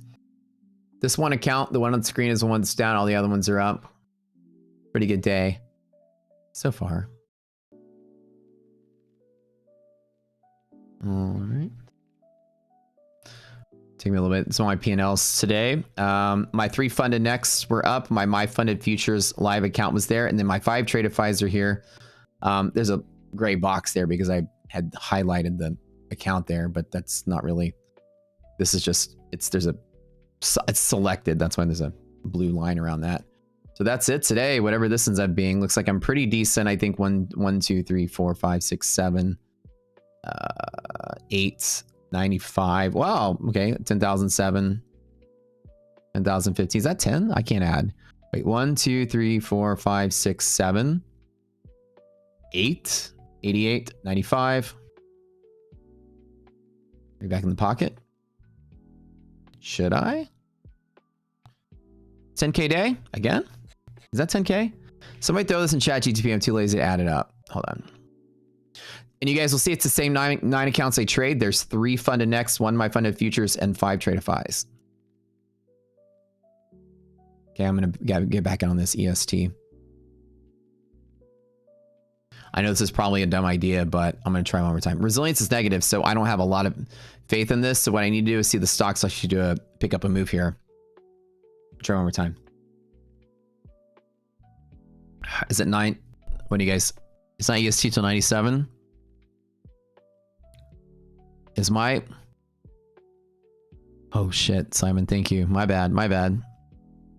That's 2 mistakes I've made today. What the hell? I love you, Simon. Dude, I'm so busy this morning. I have the Mondays today. Thank you. Okay, yeah, so 28 points up from here. 73. Why did I have this in the wrong space this whole time? I can't wait till we automate this. My bad, dude. Oh my God. Thank you, Simon. Wow, my pocket was in the wrong place. Simon for the win. Thank you. Well, let's see if I get lucky. I've made 2 mistakes today. Wow, that's the second mistake I made. Is it 10,952, Laney? Oh, thank you. Oh, 10K day. Cool. These are all funded accounts, so we're crushing it. Good deal. I have the sticky note every successful 10K day. Here's my verification process. When the sticky note says 10K, it means I made 10K. So I'll have my lawyer send you a notified, certified, notary stamped letter of verification on that sticky note being legit. That's what happens when I hit the late hater losers again in my head. I'm just not used to being rage baited because, you know, we didn't go viral until like 3 or 4 months ago, and now our stream just blew up in size. And IDOC was coaching me. She's like, look, Matt, you're one of the best, you know, streamers there is, fast, you know, growing fast, and people are going to come at you. And, you know, just do you, don't even worry about it. And I'm like, okay, but I'm so eager to prove people, you know, I'm legit. Here's what I do. You know, I'm just eager to do that. And she's like, she told me yesterday, she's like, don't even care. These people are nobody. They don't matter. Do your thing. I'm like, okay. I'm just so used to like, yeah, you know, here's like, I'm like a puppy dog, like wagging my tail. Like my dog got bit by a rattlesnake. Why? Because he's so happy to interact with something. He's like, you look fun. Let's be friends. And then gets bit by a rattlesnake in San Antonio. Like, that's how I am too. I'm just like, oh, cool. Yeah, let's compare P&Ls. I love meeting other cool traders. No, everyone out there's not good-hearted, I guess. So I got to learn to ignore it. But I am eager to show off. I mean, I am. And I don't really show off a lot. Do I? Do I show off a lot? Yeah, Simon, Simon, you are right though. Yeah, so we are EST on Nasdaq again. That's good.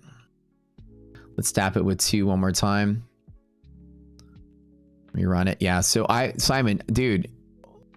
Yeah, I think what's happening is that 10 points lower, 10 points lower. 40, it is 45. It is from 45.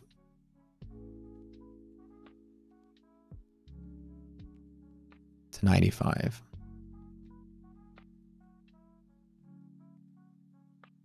ESG, I grabbed 2. Resilience greater than 0 now. Getting close to it. Backing on the trade, 600 bucks. This account's going to go green.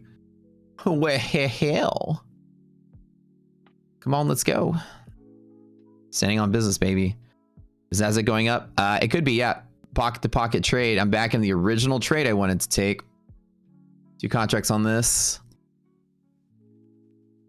This is a crazy one. So this is a pretty simple setup today. I took the LP in like 4 of my accounts. They didn't pan out as we fell to there. This one I stopped down once we hit stop, and right when I stopped down this one, I was on it, you guys. I'm hitting it on all my other accounts. I long. Market went up, got my 2K profit, which is usually for some of the consistency rules. These tradefies, I can only make so much.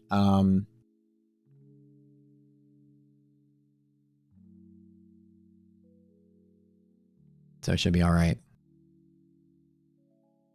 If we get this LP bounce, I'll log it in that one account that has 800 profits. So let me put this on the screen so you guys can see it. Hold up. This is just a screenshot of all my trade of 8s. Come on, my tongue twisters here. Trade of 5s, trade of 8s, trade of 8s, masturbates. There's so many words I have to say every day. EST, crank it. You live vicariously through that song? Oh, I know you do. Come on. Hey. Want to hit the red account? That's this one right here. That's this one.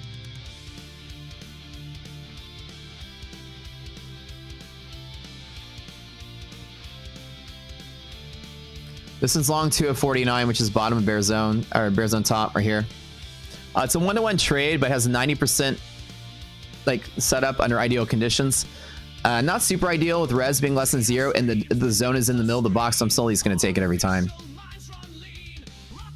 So this is a liquidity pocket trade, is a gamma exposure trick that exploits the fact that liquid markets don't crash, you guys. Inside zone to zone, this pocket, if you look at the algo to the right, this is showing me there's pressure from zone to zone, and I'm using QQQ options to give me that information.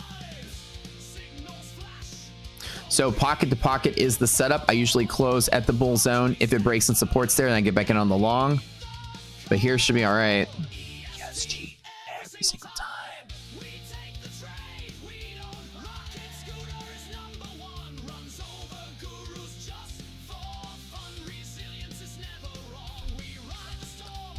We belong. Draw the fan. All right.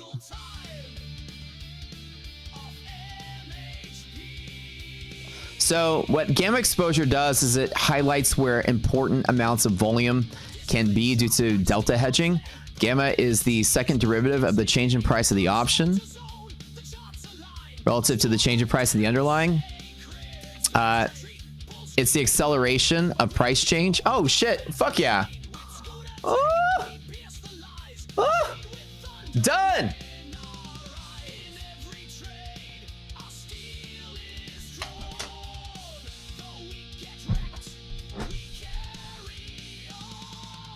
ESG every single time.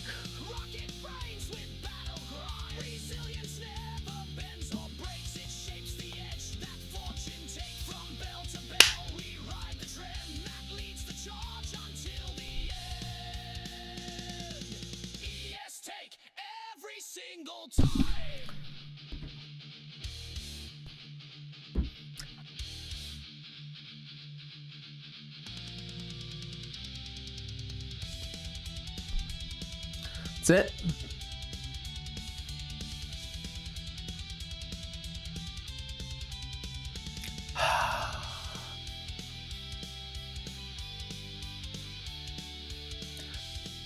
Ah.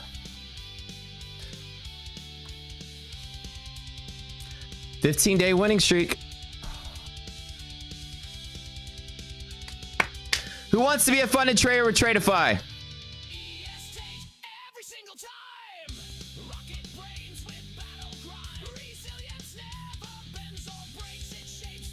Big candle with volume always close out. You guys know the rule.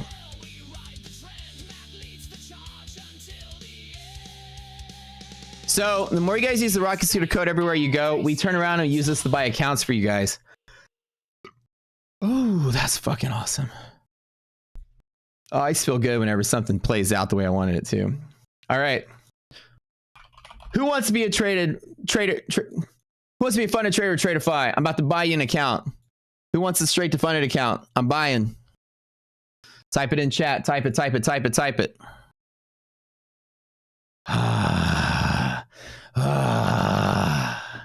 Feels so good.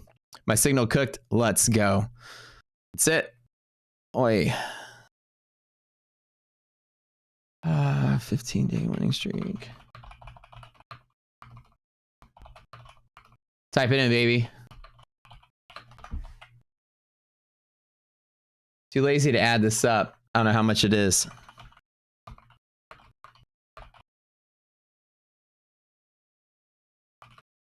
Is that 1, 2, 3, 4, 5, 6, 7, 8, 9, 98, 10,005, 11,005, 12,005? Something like that. That's cool. 12,000 today.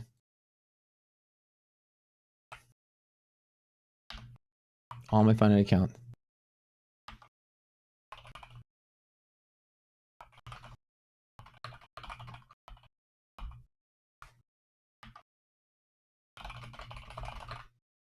I love that song, dude. I'm so addicted to AI Metallica. All right, guys, that's such a good day. I'll explain what I did earlier. It happened too fast, maybe for some of y'all, but I'll show you guys the trick of what I did today. This is such an easy day. Those of you rock scooter, you guys know the trick, right?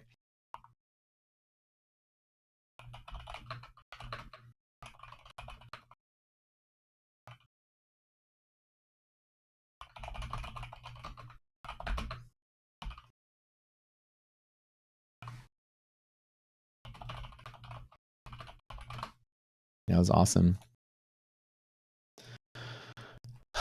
Should I call my mom to verify if my P&L's real? You guys will take my mom's word for it, right? Mrs. Rocket, she's so sweet. She's the nicest lady in the world. Sure, the fan had nothing to do with it? Well, the minute I drew the fan blew it up. So you know how it goes. Is Minu my mommy? No. I'm daddy, though. Yeah, that's too much info. Rocket mama. All right, guys, you guys know the drill. Type in Tradeify. Now I'm kind of done with the day. I can take a second EST tap off of here. What EST, you hear the song they play, it's called every single time. It's a statistical rule. You know, you guys don't know me. I'm a mathematician. My name is Matt, obviously. Engineering degrees over there on the wall. We're a team of engineers to put together a trading platform. One of the most accomplished traders in the social media space with trading contests under my belt, live accounts with prop firms. You know, we have the respect of the community. Because of the transparency, I show my entries and exits on screen. I always show you guys my historic P&L in these accounts. I show you guys whatever y'all want to see. You guys like, is this money real? And here's the bank deposits, whatever. A lot of people don't do that, but I do. I've committed to showing you guys, you know, everything I do. I think that's important when you learn from somebody. We've invented a process here called Positional Risk Analysis. And what we do is we look at the gamma exposure levels. It's a different kind of model. So we have an array of computers that pull in options data and analyze the options data for the integrity of, is this belonging to a zero risk market maker trade, or is this a speculative trade? And we have a really sophisticated algorithm that can determine this between all the options trades and looking at auxiliary markets. So we filter out the market maker options of what our algorithm believes they are. Market maker options are hedge neutrality. Hedge neutrality is an equation. You can figure out how much hedging will be done. Therefore, you can calculate where high volume will be. These zones on these maps are showing me where high volume will be. Liquid markets tend to not crash. So whenever you hit certain pivots on my screen, these are based on gamma. This is a gamma exposure level, for instance, from that same process. Gamma is maximized here. The net sum of all market maker risks, gamma maximum is here of market makers. What is gamma maximum? Well, gamma is equal to the first partial derivative of delta. That's a delta. Sorry, it's kind of tilted a little bit. So yeah, triangle. D delta over D price and fixating time, which is equal to the second partial derivative of price of the option under the price of the underlying with respect to time.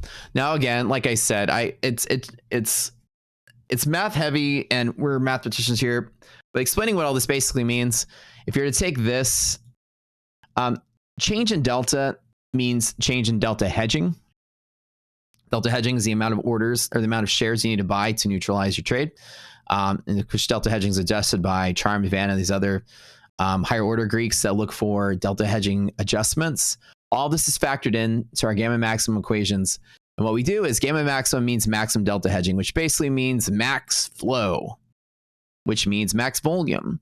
So when I can calculate, there will be volume here with 100% accuracy. There will be volume at that level. It's never wrong. It's never been wrong. That's why people write AI songs on this stream. It's never been wrong. And that's why people come here and we're going viral. Because we're one of the first people in Wall Street to have something that is never wrong. Never wrong. You can't predict the direction of the stock market ever. You can't. The candle action and the wicks and the direction is 100% random. What you can predict is there will be trading activity at this level, EST, every single time. We take the train. We don't. Simon, you made 3,000 a day. Let's go. What did you guys make today, by the way? Type in chat what you guys made if y'all were trading. Curious who made money. Now, because there's volume here, it doesn't matter whether I'm right or wrong. I make my bet here. That's all that matters, that I'm longing or shorting at the right place. See, if you make a coin flip too long right here at the wrong place, you may have taken a loss before you were right. The trick to trading is knowing exactly where to enter. Whether you're right or wrong, you're right from the right place and wrong from the right place. One of our things we say is that being wrong from the right place is the most important decision you can make as a trader. So being wrong from the right place is very important. The reason I can turn a lot of my losses into wins is because I'm attacking the market here and slightly on the overshoot, betting that we don't break. Gamma exposure levels are very strong. Usually they hold. 90% a day should close above this. Now we're at EST one more time. I could probably risk one more trade on this, maybe with one contract. Resilience is slightly here. It's actually slightly better. The pivot has gotten stronger. So if we hit it one more time, I'll jump right back in with one contract. The account that has 600 bucks can make a little bit more. It can make 1,000. So let me get in on it. Okay. This account can make about 1,000. So before I hit consistency. So let's go for another 400 bucks. I'll take it a second time. Well, now let me eat my words because resilience just took a nosedive again. Well, I don't like that. All right, fuck it. I'm out. I'm just going to wait until things get better and then try this one more time. And we just wait before I do anything. Let me get back in on the pocket and I'll jump on it one more time. Just in the pocket.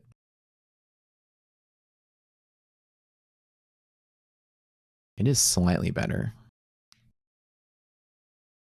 Where'd the music go? So we get basically what we do here is we utilize this method to find volume pivots. So at each one of these levels that you see, there will be high volume here. There will be high volume here. That's what we're looking for. And so I'm going to trade where volume is going to be basically. What do you guys think?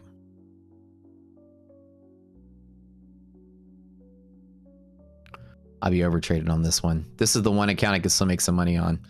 All these others are consistency lock. I can only make about 2,000 in some of them and only 1,000 in others. So these, I went over consistency once. So these are supposed to be $1,000 targets. They're from the later end, like payout number 6 or whatever at Tradeify. But the thing is that $600 was the consistency, 20% of the 3,000. The problem is I went over one time, so I got to go over every time, but that's okay. Why is it profit limited? Consistency rule. Right now, I've already made 180K with Tradeify. Well, now 185K or whatever it is. But it doesn't matter. I'm trying to go live, so I need to get payouts. And you have to follow the rules to get the payouts. So to go live, I need 80,000 in payouts. I'm $30,000 away. I made 50,000 in the last 4 months with them. So I need to get 30,000 more in payouts, which means I got to follow the rules, which means I can't just build an infinite balance. My original strategy was to build a very fat balance out the door and have a huge buffer and then worry about payouts later so that they never blow up, and they never blow up. I've been using these accounts for 5 months now. And so now with the huge balance I have, now I'm just trying to get the payouts, which means I got to kind of, once I got my payouts, then I got to follow the rules again, make $4,500 in 5 trades, and then make 3,000 in 5 trades, which means I got to make 900 per trade in some of the accounts, and I got to make 600 per trade in some of the accounts per day. You said that makes sense, David Sparks? That's kind of why. So now I'm at the finish line. I got to get the payouts. I'm not trying. You can't just make infinite money with Tradeify. You can make 80 grand total, and they push you the extra 20 to live, and that's it. And you're done with them forever. It's a one and done company with Tradeify. Once you make your 80K, you're done with them. And I have 180K sitting there, but it's not, you know, it's balanced, not the payout. So now I got the payout. That balance just assures I have a buffer and I don't blow up. Why don't I put a few million in personal live account? Well, I do. I have my personal. Anytime you guys see me pick up my phone, I'm trading my personal live account. But also, you shouldn't be trading with $1 million in a live account, right? This is not appropriate use of your millions of dollars. Like when I built Rocket Scooter, it cost me about $2.5 million cash to bootstrap this company, and that's not even the total cost. I have another, a couple partners as well. I take my millions of dollars and invest in other things. Building Rocket Place was another $1 million+ investment of mine. So day trading, you don't need to put $1 million into a trading account. That's a complete waste of your time. An investment account, maybe if you have nothing better to do and you want 2 to 10% a year, throw your money into a Vanguard, whatever, it'll beat inflation. But in reality, that's too risky for money of that level. To day trade, you can put 25 to 50K into a trading account and make millions of dollars off of that if you're good. You can make $50,000 a month day trading a $50,000 account if you're good. There's no reason to have all that extra capital in there. You're never going to be day trading it that much. There are effects. Now, the biggest, most I've had millions. I've had $1 million+ in a futures account before, and let me tell you what it's like trading 200 NASDAQ and S&P contracts in one gulp. It is weird because you feel different. You feel like your order matters. You feel like you get a little paranoid at that point because you're providing a lot of liquidity to the market with that much leverage. People believe that that's the point you start getting noticed, meaning that there's people trading against you in a sizable position. You can't just sneak in and out like you can with 3 or 4 contracts. Does that make sense, you guys? I'm about to do the giveaway. Did I feel the effects of that at that size? I certainly felt like whenever I'd place an order, the market would drop very quickly after my order went in and immediately throw me red. I felt, maybe it's paranoia, but I felt like it was getting big enough to have an effect on the market. But the thing is, you don't need that much to day trade with. I promise you that. I never keep any more than $100,000 in my personal trading account these days. I'll leave like 50K in it. I'll work it up to 100, take 50K out. I've been doing this for a long time. I use my money now to invest in other things. So like IDOC and I we're remodeling our house right now, but we're trying to invest in a pickleball court. We're trying to build a boba shop. So this is kind of where our money is better sent as investing in other people that are going to work hard and building stuff. Like Wall Street notices you, or that not that, but like your trade is big enough such that the person on the other side of your trade now can utilize the capital they have to push the market in their favor. Like you got a big bank picking up your, $1 million worth of position. They're going to take it pretty seriously and aggressively hedge against that position because that position is worth a lot of money. You throw in a NASDAQ contract at the stock market or the futures market is not going to be noticed by anybody. You're just in the pool of liquidity.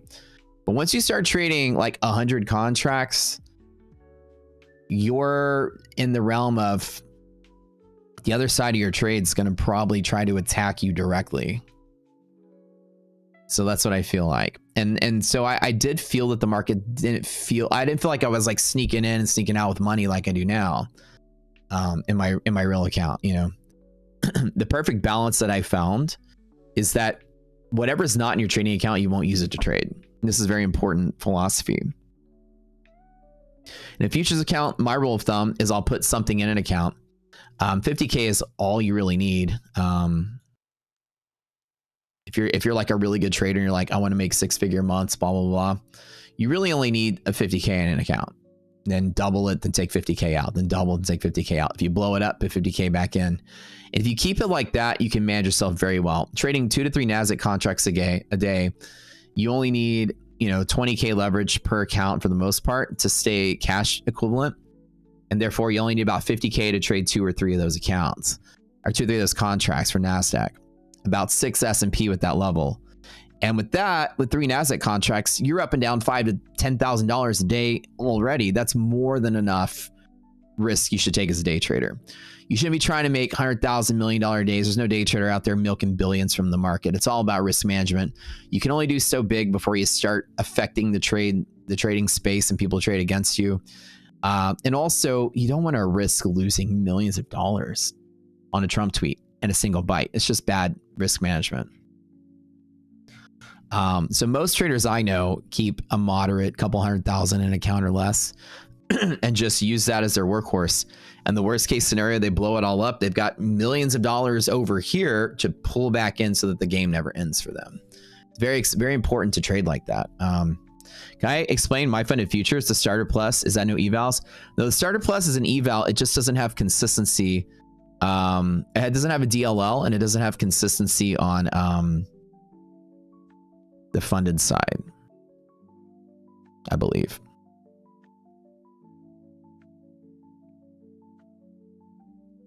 You can make millions off of a 50K account over your lifetime, not like in a single account. Oscar, let me rephrase what I'm saying.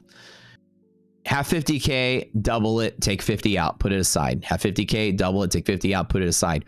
Over the course of your life, you can make millions over the course of your life doing that. And it's why do quantitative firms are nowhere near that return? Because of the volume they trade with. Right. The bigger you trade with, the less impact you're going to have. It's just the same reason why you can't just put all of your money into NVIDIA stock. Then NVIDIA goes up 60 million% in a year. Right? The more crowded a trade is, the less it's going to move. And so the only way that you're going to make money, big fat returns like hundreds and hundreds of percent, is either A, leveraging up, which you can in futures, or B, trading a penny stock, which is not really that liquid. And therefore, the lack of liquidity means that if you get it right, the move is big. And also, most day traders just aren't good at it. It's a very, very few subset of people that have an edge. And usually your edge has to be big enough to make enough money, but not too big that you get traded against and noticed. So in reality, some of the best day traders are not making hundreds of millions a year day trading a personal account. This is a myth that the gurus have sold you guys. The best day traders I know make $1 million a year at best, right? Something along those lines. And they're not risking $1 million to make it either. They're turning their 50, 100K, 200K account to a workhorse. And then occasionally they'll make a big windfall and then they'll have a losing year. But good technical day traders or good scalpers like myself that just grind it out. The goal of the game is to be able to grind it out forever, to never lose what you have.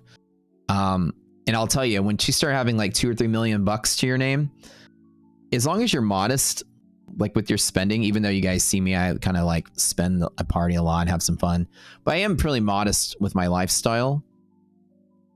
I don't spend a lot, so I don't need to make any more money. I'm at that point of like comfort forever.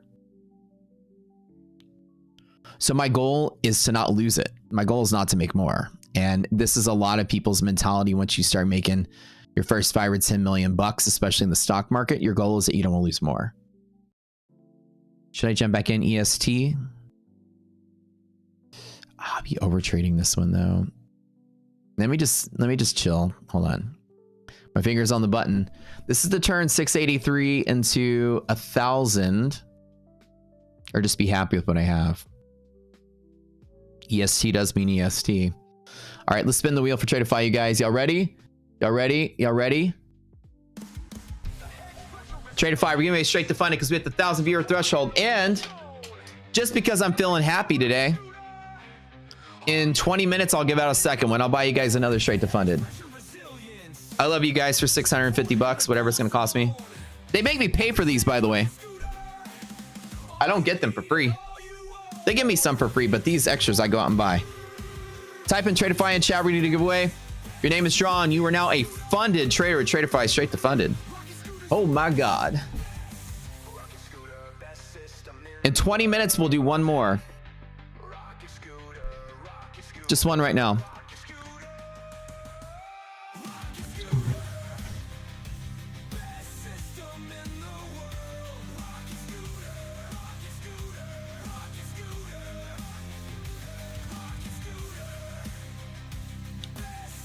Seth, today's winner. Rocket Scooter.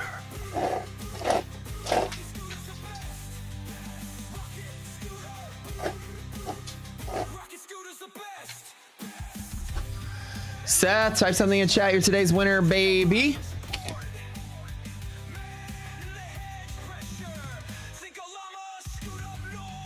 Woo! Okay, Seth, awesome, man. You know the drill. Go to my Discord.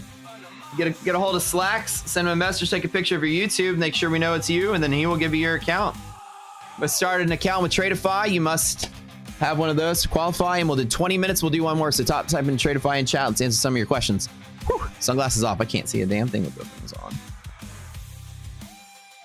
Best part, yeah. Oh, it's bad luck to have money on the ground. Hold on. Bad luck. Don't disrespect your money.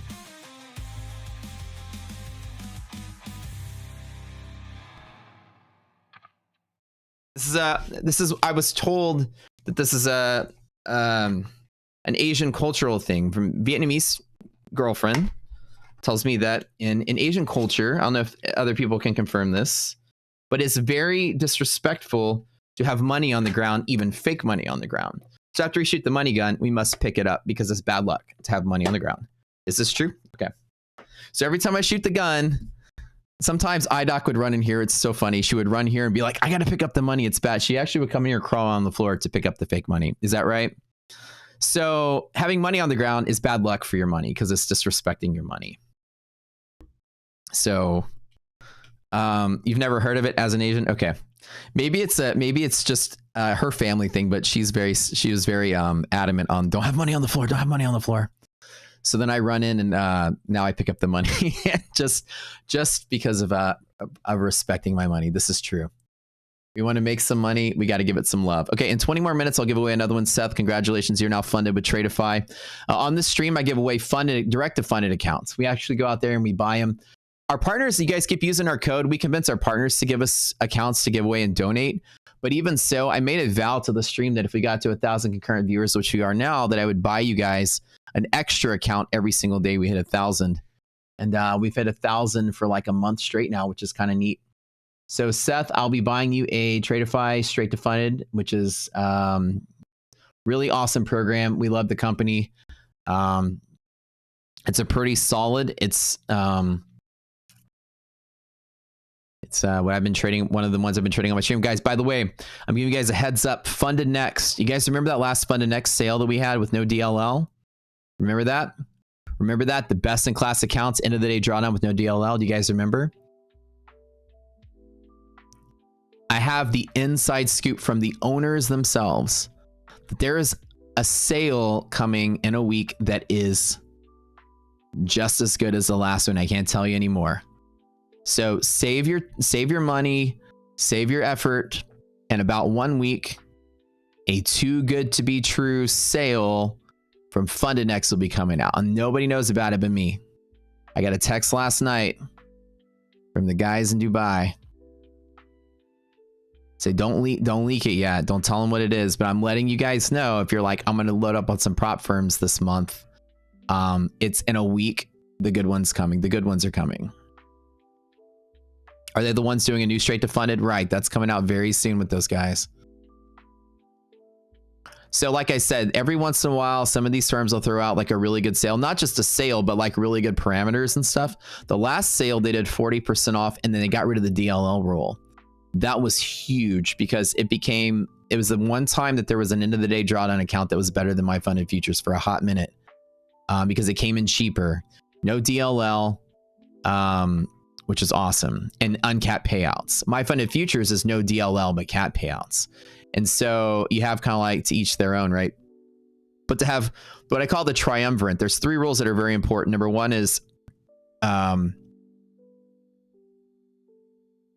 I lost my train. Oh, no DLL, consistency rule, and uncapped payouts. These are the 3 things that you're going to have in a prop firm, and very few prop firms, most of them will have all 3 of those rules. If you have a consistency rule, a daily loss limit, and payout caps, you're basically like the most amount of restriction you can have. Some of the accounts will have like one of the rules gone, like no DLL, but they have the other 2, or uncapped payouts, so they have the other 2. What makes my funded futures so great is they only have one of the 3 rules. They have no DLL and no consistency, which is fantastic. You don't see that too often, but they have cap payouts in return. And it's normal that firms are going to have 2 and not, or 1 and not 2 or whatever, but to have 2 and not the other is rare. And so Funded Nexus's big sale was a no DLL and uncapped payout. That's the better. If you have 3 rules and you can lose 2, those are the 2 you want to lose. DLL is what limits your scalability of the account. You can only make what you can lose. And if you can only lose $1,000 or whatever per day, then you're 1-to-1 R to R or 2-to-1 R to R. You can only make 2,000 a day. You're limited by how much you can lose. You guys, that makes sense, right? So daily loss limit limits your scaling. If you're allowed to lose only $1,000 while you're 1-to-1 trades, you're only making 1,000. You can only grow so fast with a DLL. So with no DLL, you can grow as fast as you can blow up. And if the payouts are uncapped, that's the biggest bonus. So to have no DLL and uncapped payouts is literally the best prop account you can buy. Those are the ones you can scale to your $1 million payout. Not every prop firm you can get $1 million payout. Not that you're going to get $1 million payout, but if that's your goal, to get a big fat payout rather than a consistent one, then you wait for any kind of setup with the props that have no DLL and uncapped payouts. And that was a sale that they had. And I'm just hinting strongly, don't tell anybody this, but I'm hinting strongly that they got a sale just as good coming in a week. FYI. So keep that in wraps. Nobody knows about it except for me. You know, we're very tight with that company, so nobody knows about it yet. A couple other people probably got the notice as well, but they're not saying anything either. Well, on eval stage, you trade like a boss, but on funded stage, you just get losses. I trade the same, do everything the same, but on eval, you pass them 1 by 1. Well, it sounds either A, like you're just getting unlucky, or B, you might have a psychological thing. Are you certain that you're doing exactly the same thing when you're live than on eval? Wait, Diana Bahana, the best day you ever had, 7.9K across 4 accounts. Your trading has improved so much since following me again and coming back. I love it, Diana. I love hearing it. And I love seeing your journey because I met you in 2022. And ever since then, the strategy that we have has evolved greatly, focusing on just primarily the strongest setups. And so you've seen the growth, and so have we, right? Very cool. Very, very cool. Did my funded X switch to DLL after payout? No, they don't, Gideon. They stayed no DLL until I blew them up. And I blew up 2 of them. But I did get 10K payout before I blew them up. So now the question is, if not saying they will or won't, but if they do have no DLL and the next sale, I got to blow up some accounts on purpose again. Which I found to be a very hard task. When I tried to actually blow up accounts, I was actually making money on accident. It's very hard to lose an account on purpose. So now I think it can just cancel your account, start over, but whatever. So yeah, by the way, St. M's, speaking of continuing midpoint, we will roll into a new triple B calculation tomorrow night, right? So we roll into new VIX options on Wednesday morning. Have I seen Trade Day? I haven't looked at them yet.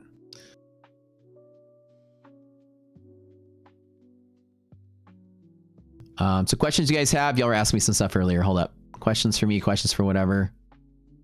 Do I need to get Brett Simba on the phone to verify this trade is real? Are we good? I'll call him. I'll do it. I'll interrupt this interrupt this day. So not everybody's heard of the pick the money up off the floor superstition. I mostly do it just for the comedy of let me shoot the money gun, but oh, let me pick it up off the floor. That's just a goofy little shtick, but I don't want to be disrespectful to my money though. Even fake money. I was like, what if the money's fake? She's like, no, even fake money. Fake coins, fake dollar bills. Pick it up. Because of the king's image on the bill. Oh, is that it? That does sound about right. Like, you don't want to disrespect your leaders. That does make sense. Okay. In Moroccan, it's the same. Okay, Moroccan culture. Bad luck, something they don't want you to do. Every time you see money on the ground, no matter how small, you should pick it up for good luck. Oh, that does make sense. That's the reverse of the rule. You need to have a good relationship with money. That also means being respectful of the money. Same thing with your purse on the floor. Oh, so these are traditions people have. Okay, cool. Do I randomly leave change around the house? I don't really have money anywhere around the house. Like everything's electronic. So I never really have cash. The only time I ever get cash is like if I keep like maybe like $500 hidden in my car at all times just for emergency cash, valet cash and whatever. But it's really funny because like iDoc keeps cash. And so every time we go somewhere and we'll go to dinner and like I'll buy dinner and, you know, it's like, you know, we spend like $400 or something. Then we go out to the valet and I'm like, hey, can I borrow $5 for the valet for a tip? Because they don't have Zelle. So I never carry cash on me. For whatever reason, I just never do. And it's like I never go to the bank, I guess. These day and age, never seem to have cash on me. Can I explain the Tradeify consistency rule? Yeah, Billy. Basically what it is that your biggest trade of your pot can't be greater than 20% of your total. Depending on the straight to funded, it's 20%. And your growth, that's 35%, I believe. So let me use the Tradeify straight to funded because it's easier to understand. No trade can be greater than 20% of the total of your pool. There's another $600 here. Oh, this account's at 1,000. Let me close out. There we go. Now all the accounts are at max profit. That's good. Look at that. Look at that. Look at that. Oh my God. Oh my God. Like totally made money. And like so hard to do this. There we go. That's it. I'm done. Max profit. Can't make any more in any of these accounts. I'm good. Well, I can make more in my funded, but I ain't gonna risk it. Like, you know, whatever.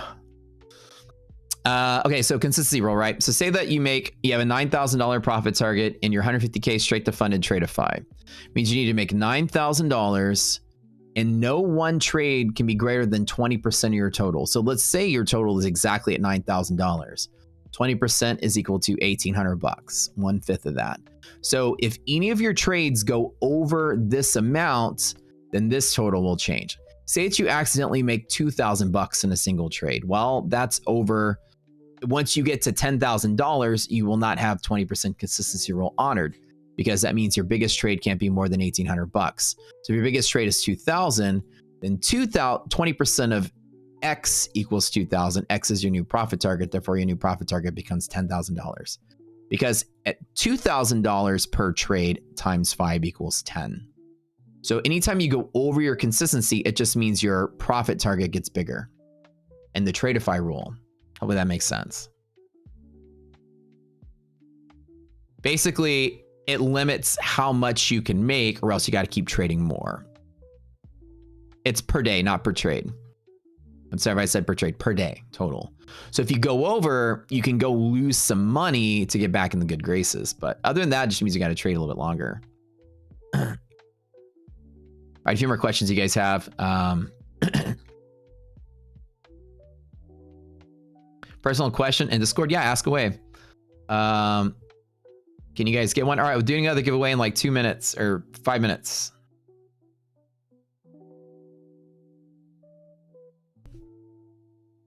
But not Tradeify though. It's going to be... What else do we want to give away? What do you guys want to give away today?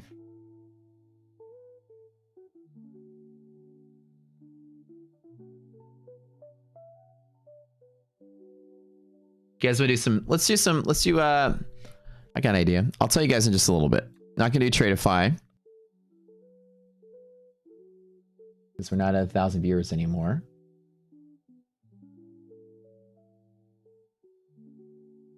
We're going to do, okay. We're going to do something else. I'm going to answer your questions and then I'll tell you who it's going to be. So don't type anything yet. Don't spam chat. Answer somebody else's questions. Boy, you got to find it account, bring up your buffer. Awesome. So I'll promote it with what's the profit target on Tradeify accounts? It just depends on what you get. They're not listed on the website. They are. You got to go to.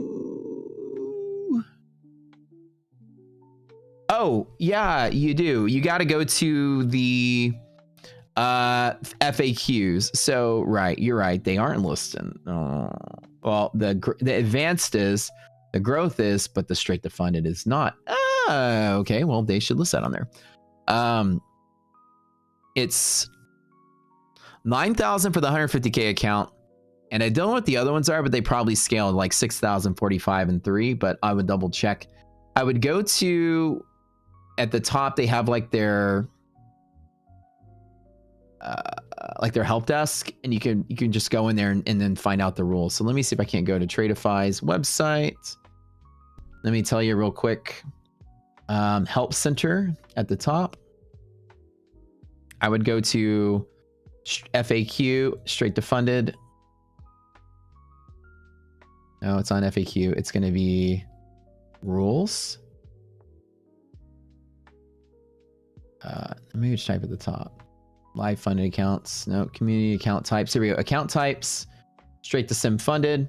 And your profit target is as follows. Weird. I don't see them either. You must have moved them somewhere else. Okay, hold on. You're totally right. Payouts and withdrawals, maybe? Oh, straight to sim funded. Okay, so you have to go to payouts and withdrawals, I believe. Okay.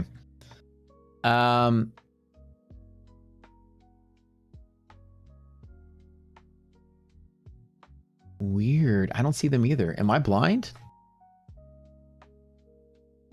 Did you link it, Michael? Oh, okay, thank you.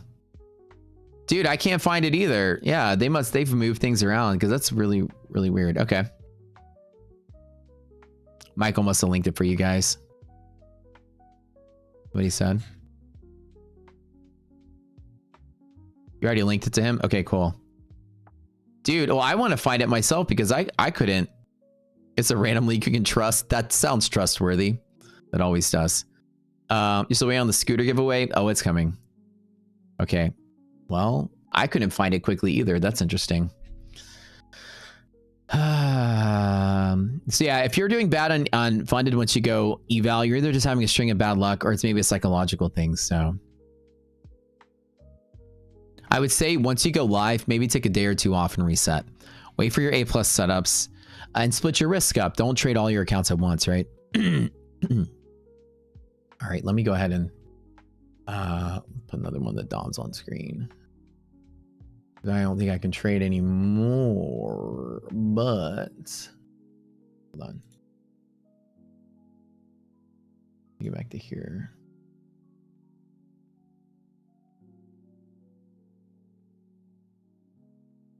I love having a good day today, man. It's 2 good days in a row. EST, did you guys have fun with the EST setups here?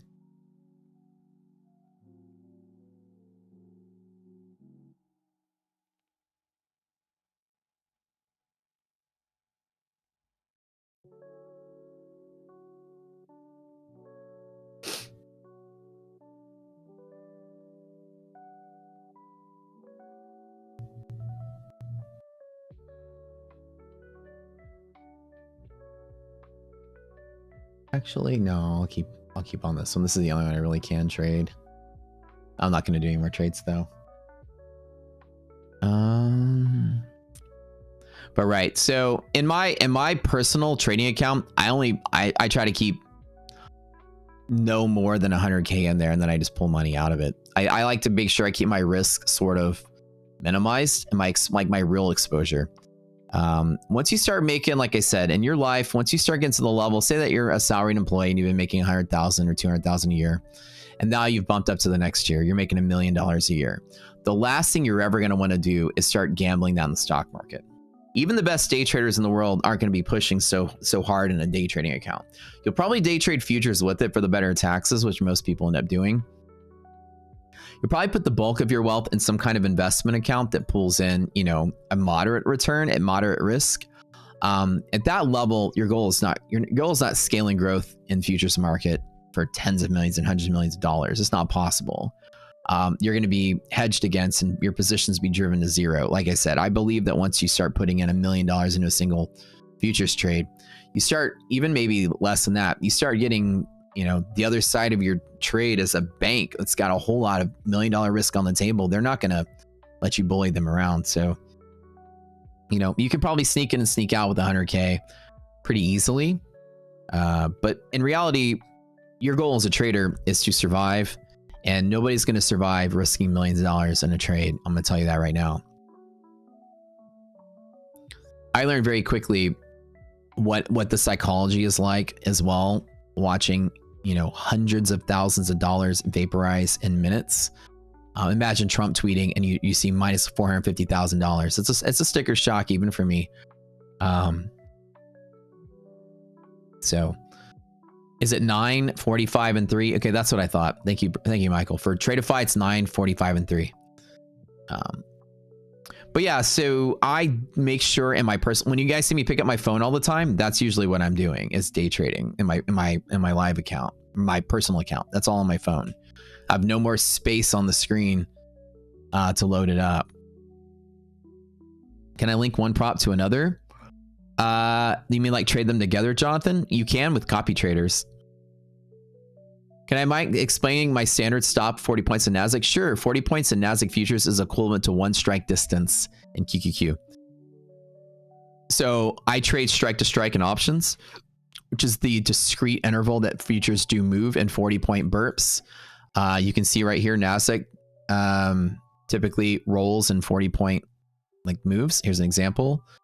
Like 40 points ish, right? So you go all night. Let me start over. Risk interval. I'm going to start all over. NASDAQ moves in like risk interval moves on normal case, and this has to do with the margin requirement. So in like NASDAQ, for example, it's about 200 points. That's kind of the biggest difference you'll see on like a big run up on volatile days. On normal days, the market tends to move strike to strike. And so in QQQ or S&P, you'll see the market does move strike to strike a lot.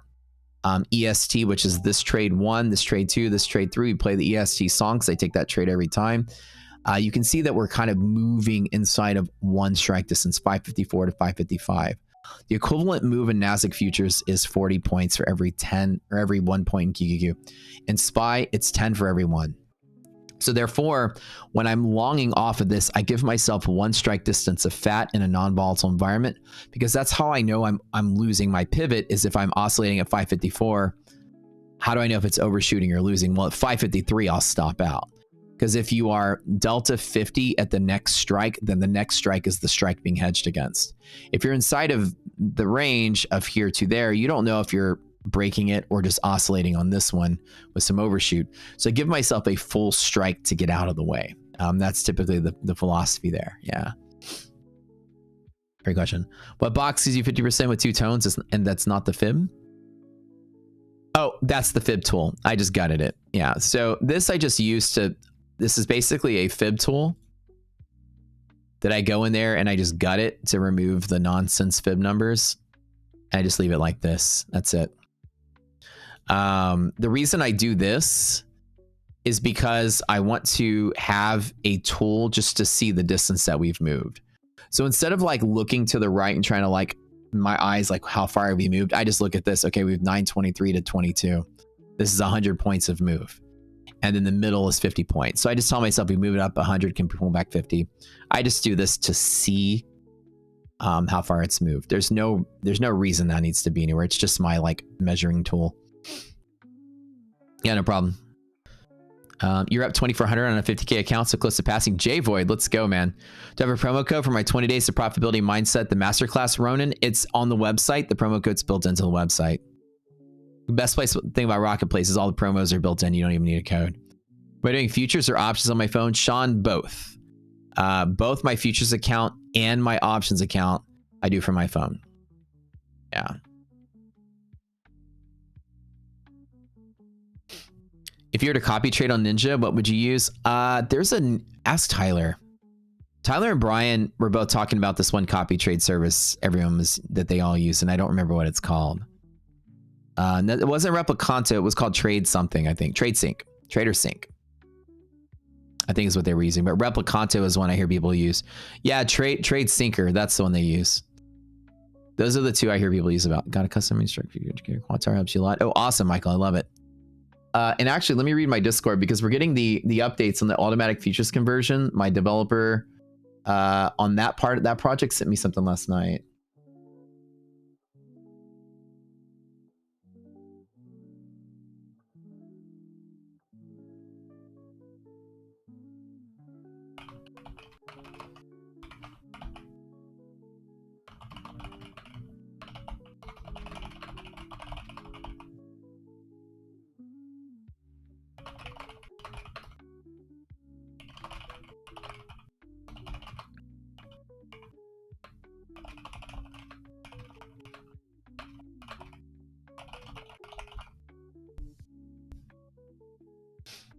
Test release to the sandbox. Okay, hold on. What is he saying? Okay. Oh, I do have the automatic dynamic overnights. Hold on. Uploaded the test release sandbox. Okay. This diagram.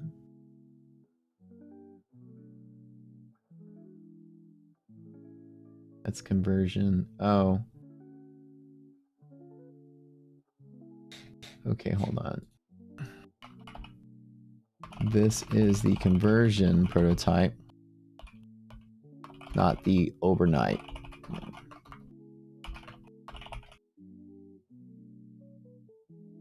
Oh, so we have the conversion prototype. You guys want to see it? Let's log in to the test server. This basic prototype updates the conversion every 5 seconds. Let's go see. Now, again, I haven't looked at it yet. Let's go see. All right, let's log in and check it out. Let's load up a Pro Plus version of. Oh, I might have to log out of. Let me see here. Oh, all right, hold on. I have to log out of my real platform instance to play on the test server. So let me log in. That should log me out of that one. Okay, all right. Now let's go to my test server version. Let's go in here. I am logged into Sandbox. Let me go here. So this is my little... Let's open up a watch list and let's go to, what is this? U25, f.us.enq, U25. All right. There they are. In all their beauty. They update every 5 seconds, according to him. According to my developer, is the prototype. This is just to show that we're getting the data and it's updating. So this is let me double check. This is QQQ, hedge pressure MHP, converted to futures. And it disappeared. This is the test server, by the way. So maybe let me refresh. It was there for a second. It's test server. Okay, hold on. f.us.epu25. Now again, this is what prototyping is all about. Right now, the UI isn't finished. This is just done so that we can examine the updating and make sure it's not stressing out the server. So every 5 seconds they should update. So let's see if it does update. That the real algorithm is going to update them only when you're close to the tool. Okay.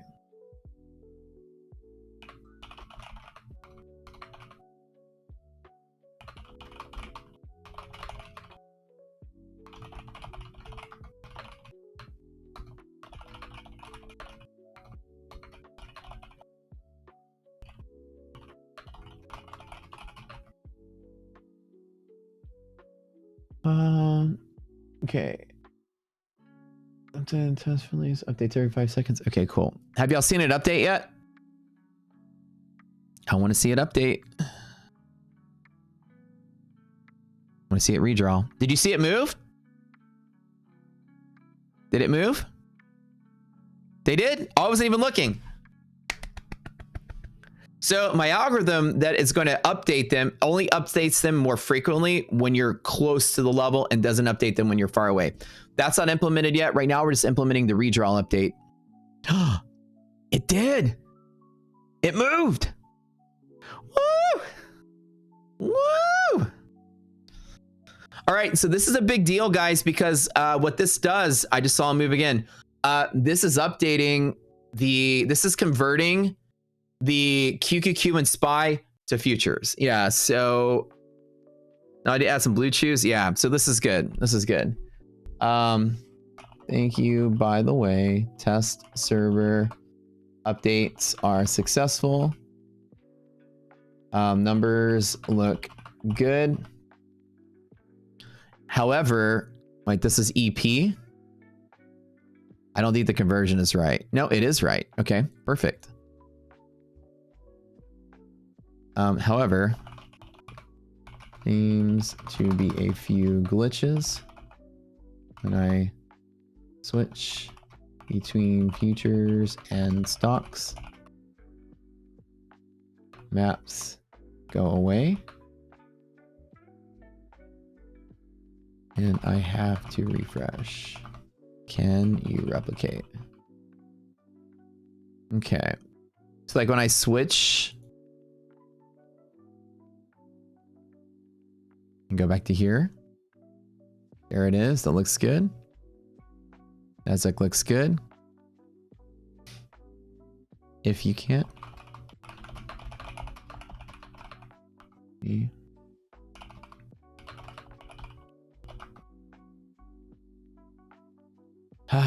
It's alive. So so we're going to have the walls and the head structure. The full liquidity map is going to be converted to here.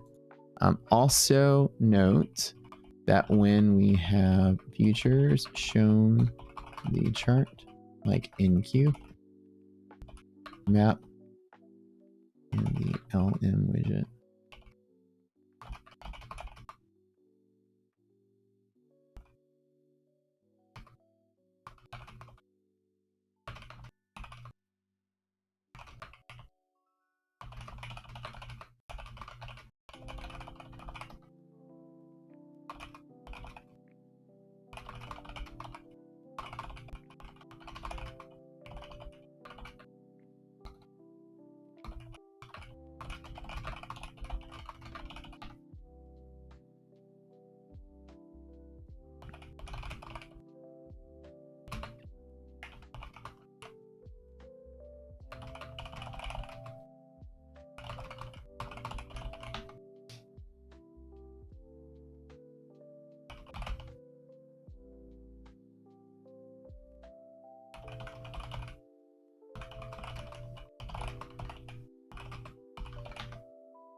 Very nice. Looks very nice.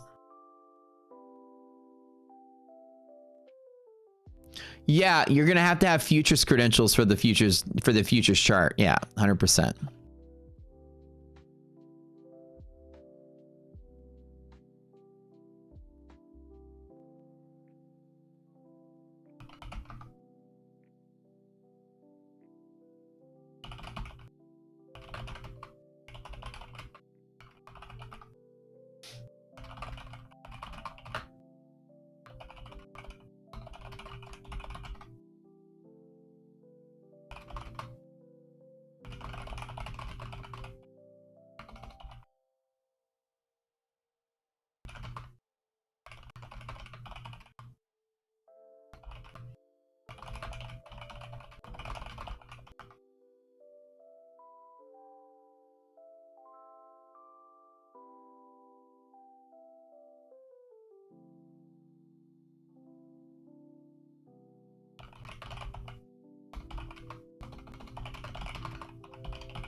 Cool. Well, I like what I see.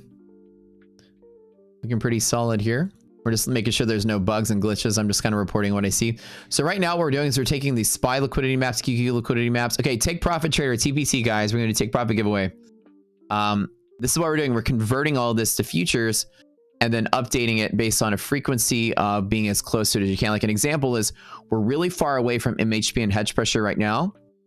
They should update once every 5 minutes when you're far away. When you get close to them, they should update like every 2 seconds. So that you know exactly where they are, and then we're trading right up to the level. That happens when you convert from equities to futures. You will see a little bit of dancing on a converted target.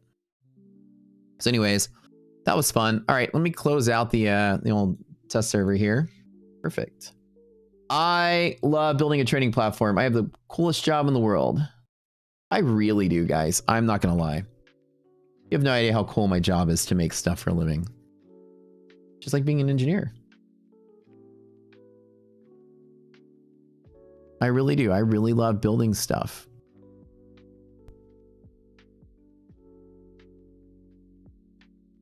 That keyboard, I know my keyboard's super clicky. How do you update for the new features? It'll come out automatically. That's on the test server. So right now, all we're testing is getting the calculation done, getting calculation converted, and getting the calculation piped over to you guys through the WebSocket and having that done. The conversion is being done locally, which is kind of nice. This one was a little bit easier to implement, but we're also just testing it right now for glitches and then some other things we need to do. For example, is for this, your futures chart will need liquidity maps letters, need a liquidity map that updates all of that stuff being here. And then you're gonna need all the zones and all the things kind of gone with it, right? You get a Rocket Student membership today, James? Oh, cool, man. Awesome. Yeah, we'll have a video videos explaining all of this. Why does it update? Thought it updates only when yesterday's options data is downloaded in the morning. So true, the conversion is updated. So liquidity maps are made with SPY, QQQ. They're made with equities. But then the levels we use to trade futures. So normally you'll look at equities chart and look at a SPY chart side by side with a futures chart. But now we're going to convert the levels from equities to the futures equivalent and draw it on a futures chart for you. And the idea that they updates, the liquidity map is the same. It's the conversion that updates. So the level is going to move around like a couple of points. It's not going to, NASDAQ is not going to go from 6280 to 6290 to 6250. It's not doing that. It's just moving like ticks, right? Because the conversion needs to be exact. And because QQQ and SPY and don't necessarily move one-to-one with the futures, they'll kind of like oscillate. Like they'll both be moving up, but like at different rates. And because of the different rates, when you convert SPY to S&P, the level is going to dance around just a little tiny bit. Now, sometimes it's significant enough that we have to write it to where it updates frequently, because sometimes it could be 3 or 4 points, maybe 5 points of difference by the time you get there. And you have to be accurate on what the actual level is when you get there. Who's the best to ever do it, baby? We are. Oh yeah. TPT, guys. We'll do some giveaways at TPT before I go over to my funded TV today.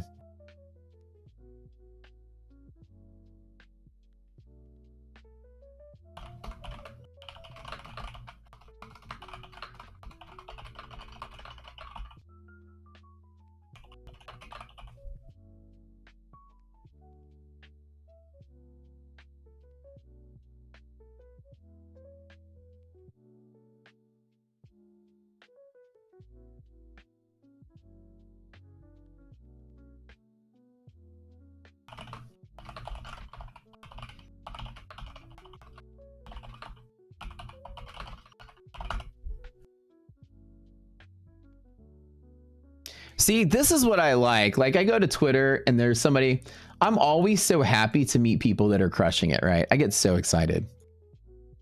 I'm always nice to people. I made this tweet. I'm like, I have my 14-day win streak, you know, yada, yada, yada. And then somebody comes in and makes a post, including today, which hasn't updated yet. 54-day streak on Tradeify, straight to funded, smaller ones, but still make nicer payouts. Look at this. Look at these people that are just crushing it out there. 54 days. That is so crazy. He said, I will say I most likely couldn't perform this. So Ryan, if you're here, I don't know if you're in chat, but damn, dude. Well, I like this doing it live in front of audience, but I must respect for those who can do that. I got to tell you, just want to give you props live. Ryan, living like chess. That's incredible, man. 54 freaking days. I don't even know if you're in the stream. I know if you're watching the stream, we got 1 million Ryans, but if that's you and you're here, dang, dude, that's awesome. And when people like show me their stats, I love patting people on the back. I like finding talented traders and making friends with people smarter than me. You little weirdos, little small peepee weirdos come over to try to like tap on the door because they want to get some visibility, and they come in with an insulting attitude. Like, then we're not going to be friends. But you come in here and say, look how good I do. I don't ever say, oh, well, I'm better. Never like that. I'm like, oh my God, you did great. Like, congratulations. Like, how cool is that? I love meeting good traders. That's my favorite thing on this planet to do, is meet someone who is good at this. TPT guys, ready? We'll do 2 giveaways. We will do 2 giveaways. And here's a song for the crappy gurus out there that we're going to chew up and spit out and flush down the toilet because they're doo-doo. TPT guys, we'll be giving away about 25 to 50 accounts today on MyFundedTV. Come follow me to MyFundedTV when I go live. This is for our 50K advanced TPT accounts, guys. We love Take Profit. Now their funded level is into the day drawdown, right?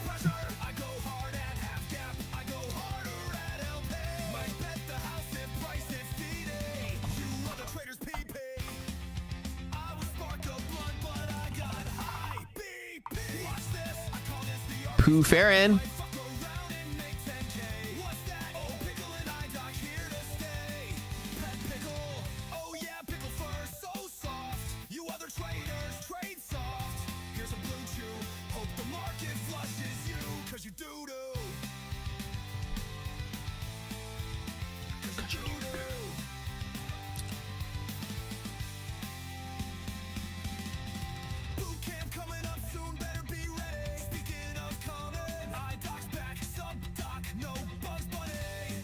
You make my tummy feel funny.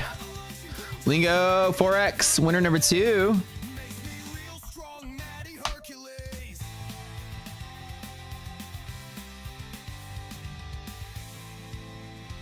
Congrats to the 2 winners here.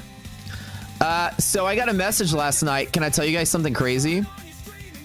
Let me read you a message that was very heartwarming that I got in Discord.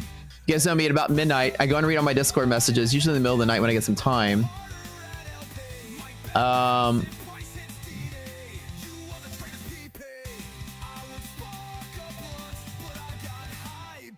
Who was it that sent it to me? Oh, here it is. Wait, hold on. I get so many messages, I can't.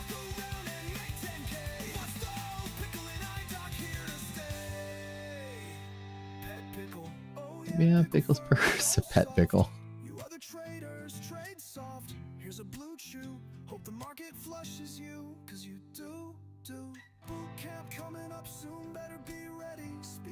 Let me find this really quick. Oh, here it is. Here it is. Here it is. Hey, Matt. This is from a friend of ours in stream. Hey, Matt. I've been killing it trading thanks to your courses and platform. I reckon I'll be transferred to live with Tradeify soon, anytime within the next 2 weeks. I'd like to give back. I'm thinking $500. Would you rather I donate that towards 25 boot camps or for you to buy straight to funded accounts to give away? Now that will buy 2 straight to funded accounts to give away, right? But I told him, he said, I'll donate via YouTube. And I said, that is incredible, man. So proud of you. If you'd like, donate it as a boot camp. That's very nice of you. And I will match 3 to 1. So I will donate $1,500 on top of his 5 to the community. This will be 100 boot camp seats for free. 100 for the next boot camp. I'll show you the I'll show you the thing. Oops. Well, he's gonna donate anyway, so I'm sure he don't mind if I show who it is. Just to give you some props on your gains, Soldier, my man, dude. We love you, dude. You've been in this community for many, many, many years. So thank you, Soldier. Maybe not today, but one day if he does do the donation, I will donate $1,500 to go with it. So we're going to buy 100 bootcamp seats for you guys. I'll donate 3 to 1. So Soldier, killing it, man. Very heartwarming to hear all this. Like people see their journey going live with Tradeify. Dude, that's a journey. It's $80,000 in profits you've made. And that's the end of the journey there. I'm extremely proud of you, man. Good job. You've been putting in the work. Well, he'll probably go live quicker than I am. That's awesome. Very awesome, dude. Really love it. Half accounts and half boot camps. Well, $500 only buys like the accounts, the 25K are like 300 bucks already.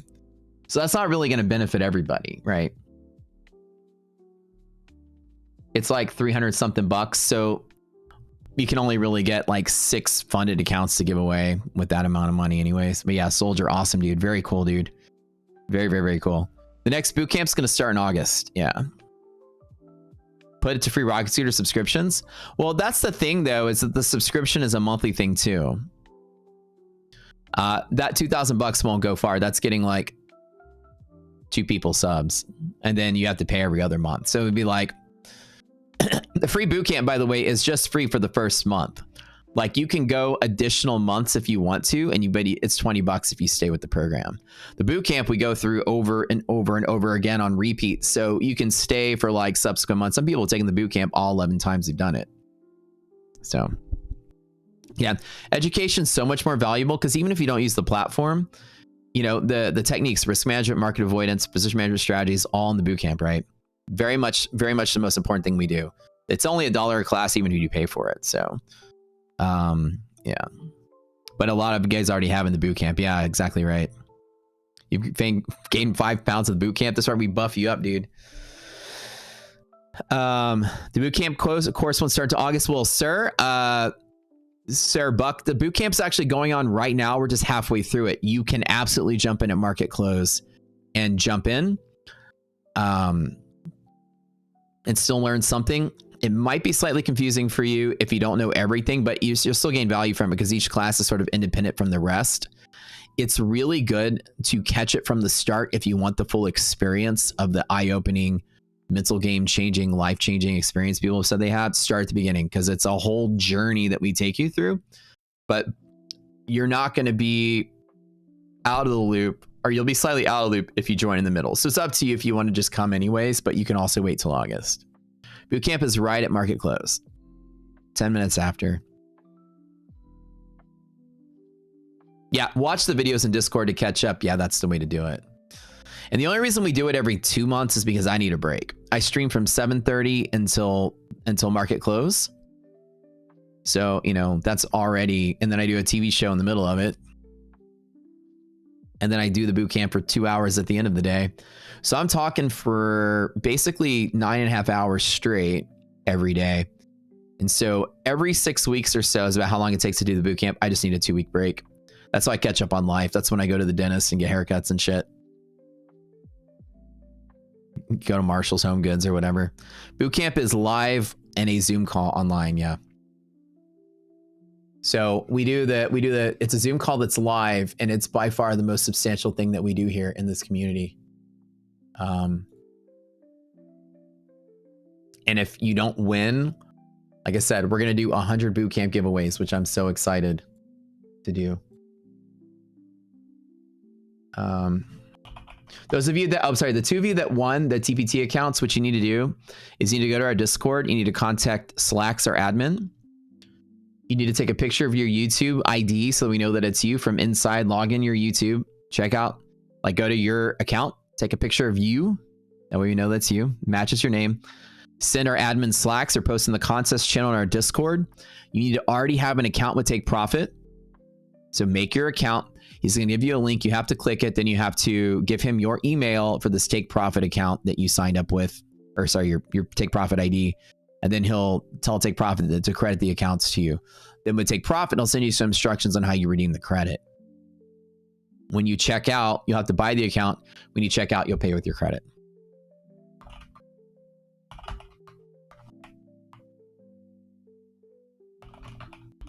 All right, let's figure this out. I'm gonna be lazy. All right, hold on. I'm lazy as fuck, boys. All right, let's go here. Chat GTP.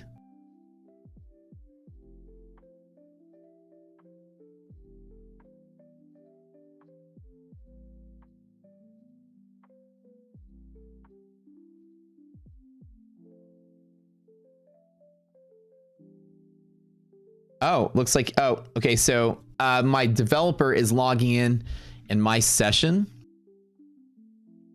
to test something. So I'm going to lose my connection. Yep. Okay. All right. Let's just, no platform now. What can I put up here? Let's just put Thinkorswim up here then, just to watch. He's logging into my, my account for on the test server to test some changes.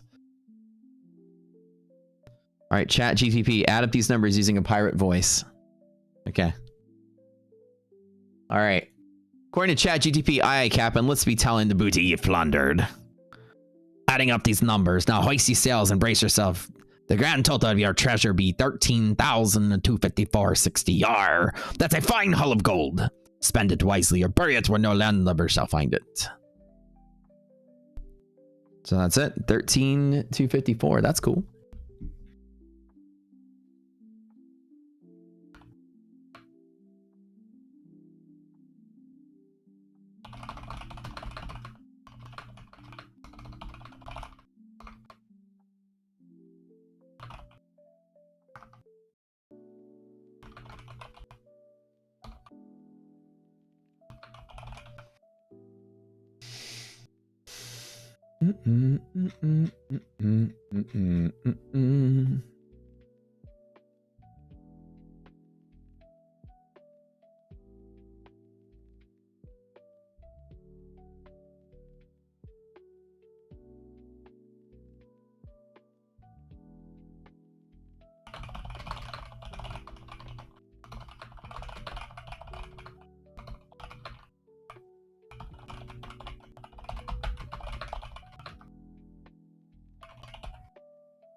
Was the all-time high on S&P? The all-time high is, I think, 63.35. Yeah, 35 right here. 63.35, and then let me know whenever he's done. Let me know when you're done. Time stamp today show it's around 1 second delay.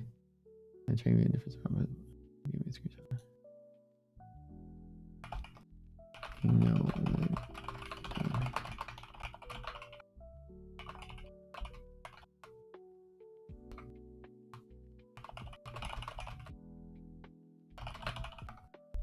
Okay, make sure he gives me my account back before I go on to the TV show.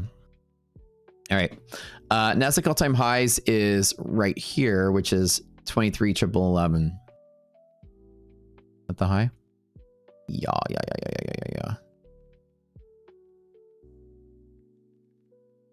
What a good trading day today, man. I don't think he realized he says ChatGTP wrong. Was ChatGTP wrong when it added up? What am I keep saying, dude? I'm so dyslexic sometimes. Say GTP. What do I keep saying? GPT. ChatGTP. What do you mean? GPT. I'm dyslexic. It's GP. Oh my God. No, I'm not on drugs anymore. They used to help me be coherent. I'm a functional drug user, guys. Come on.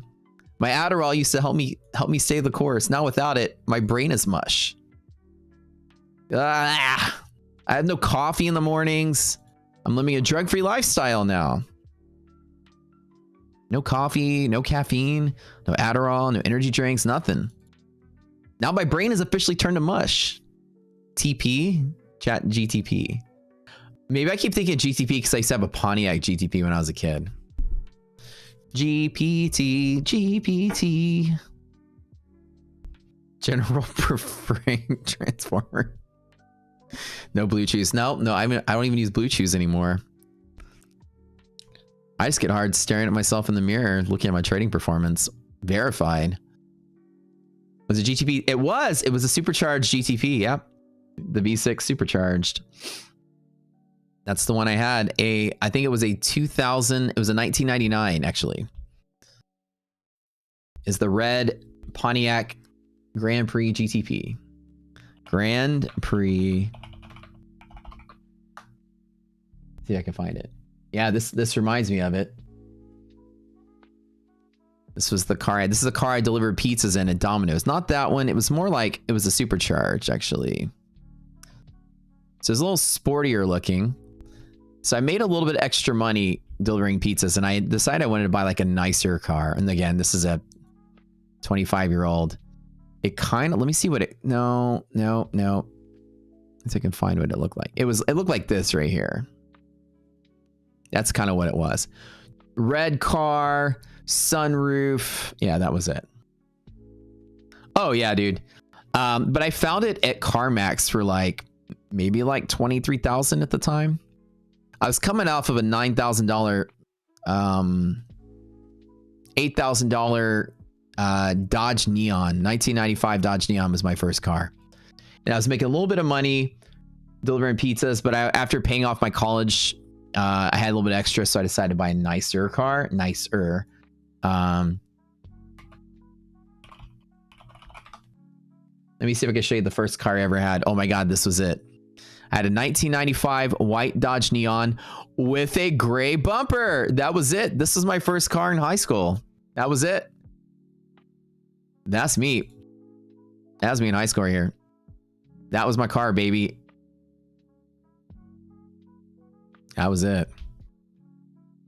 1995 Dodge Neon. Say hello. Remember the hey, remember the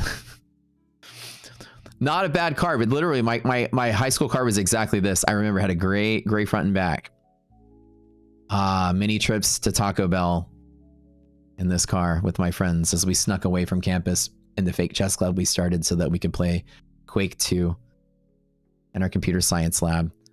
And then when the teachers would come by wanting to see us do anything, we would load up chess really quick to pretend we were playing chess, but really we're just playing Quake 2 in a computer lab. But nobody was allowed to go into the computer lab or anywhere in the hallway during lunch unless you were in a special club. So me and my friends invented a fake club just so we can play video games on the T1 line online in our computer science lab. And that was the one. And then I updated that to go to this guy as I was like, okay, I want a better looking car. And it was sporty looking. It was kind of cool. I loved it. Let me show you my, oh, you want what other cars I have? All right, let me go find it. After some time, I bought a Infiniti G35 was my car right out of college. I'll show you guys the history of my car. It was a 2005 Infiniti G35 silver. So my first car out of college, which I called like my dream car, was literally this car right here. Because I always saw it on the billboard when I was driving to school. I was like, oh, that car is so sick looking. So I bought this with my first paycheck as an engineer for that guy. And then after some time, I got a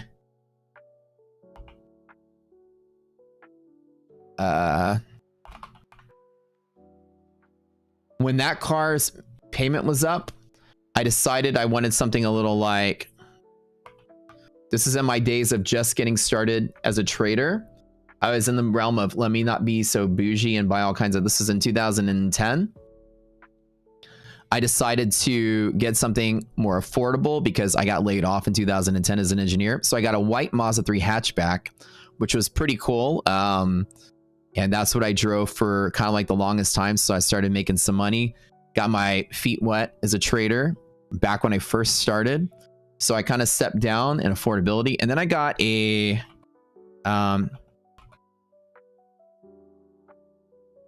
then my next car, once I started making some money, was a 2014 S5 Audi. So that's kind of what it looked like.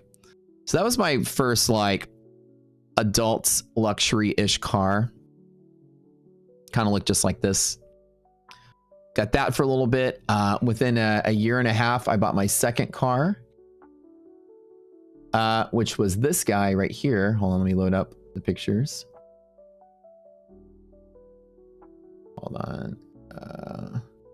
So after I bought the Audi, then I bought this, and I got some custom work done on this car. And this is when I still lived in my apartment, and this is when I was starting to make a little bit of fuck you money. My second car, I got a Porsche Panamera. I got it white. I got it white. I got the rims dipped white, black tint. So this is my, so I had 2 cars at this time, and I was such an asshole about it. I actually bought 3 parking spots just for 1 car because I didn't even want anybody parking near me. So these were $150 a month. I spent $450 a month just to park my car. That's what it was. So nobody could park on either side of me. Sometimes I'd let my friends use this when they come over, but yeah, I bought 3 parking spots. Right. So this was like younger man. I finally had a little bit of the fucking money lifestyle taste. So I had that and the Audi together. So this is a really sick car, but I love the white on white. This was just my favorite. And then, so I had those 2 cars, and then I got rid of them. And the car I have now, oh, look at my Instagram. And like my car now is, I drive a Maz now. So I have a Maserati now. It's my new car, or my car I've had since COVID. Oops, that's her.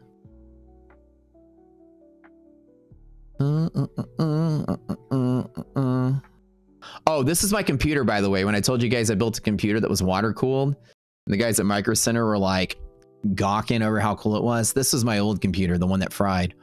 I had 2 CPUs in the same box, 2 motherboards, and I had a 2 radiator custom built water cooling loop that cooled all of it with the distro plate in the back. So this was my pride and joy. I like this better than my car. I built this whole thing myself, scratch. That was the computer I had. I told you I really had to show it to y'all. That's the one. And then yeah, the car I drive now, this right here. So now my dream car, which iDoc and I went and looked the other day, is this. And this is the car I'm going to get whenever I decide I'm ready to chunk the money for it. Which, that's my next car I'm going to get. This is my actual dream car now. And I'm gonna get exactly this car, exactly like this, with exactly these colors. Oh yeah. Oh yeah, the bronze Aston Martin. This is, so yeah, no, I gotta get this, dude. Okay, so when I went to the dealership to look, we actually went because she was looking for an SUV. And we went there to look, and somebody had custom ordered this. So this was somebody else's car. You have to get these custom made. This is the Vanquish. They finally brought it back this year. And this was somebody's custom made. It's bronze on the side with like a black racing stripe over the top. That's the sickest color combination I've seen. Or a black hood. So it's black on the top and bronze on the side. Look how sick that looks. And the tires, the rims on the tires are also bronze dipped. Look at this. They're not expensive used. Yeah, I know. That's the thing. I'm not gonna get, if I get it used, I won't get the color that I want. And so if I want to get the color I want, I have to get pretty lucky. But this bronze just looks so sick, man. I never thought about getting a bronze car, but oh dude, it doesn't even look real. But brand new, yeah. Oh, how much are they? 450. Brand new. So it's like, you know, it's at that price point. And I'm like, do I want to spend that much? I don't know. But it looks like super masculine, dude. I love it. Kevin donating $20 to boot camps. Oh, nice. Okay. Thank you, Kevin. Let's donate 3 more. All right. I'll donate 4 boot camps. If you guys are not already in a boot camp, let's go away 4 seats to that right now. Spinning the wheel. Thank you, Kevin, so much for the donation. Appreciate it. The Vantage looks good, but they're riddled with problems. Yeah, like the Vantage looks pretty cool too. I've always just been like obsessed with Vanquish. So if you guys want to join the boot camp, type in free class. We're going to do 4 giveaways. Appreciate the $20 dono, Kev. We have given away officially 162 seats to this boot camp. Starting next giveaway, we're going to give them away for the next boot camp because I don't want people joining in the middle. So with Soldier's donation of 100 seats, we'll do that for the next boot camp and have people wait until August to join. Oops, peeing on the screen. So this was a really awesome trading day. 13,000 and some change across the board. I love it.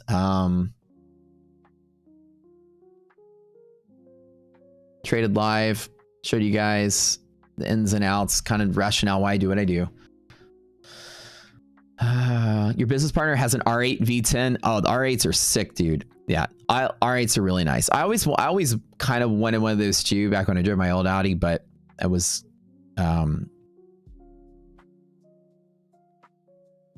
a car that I thought was really sick.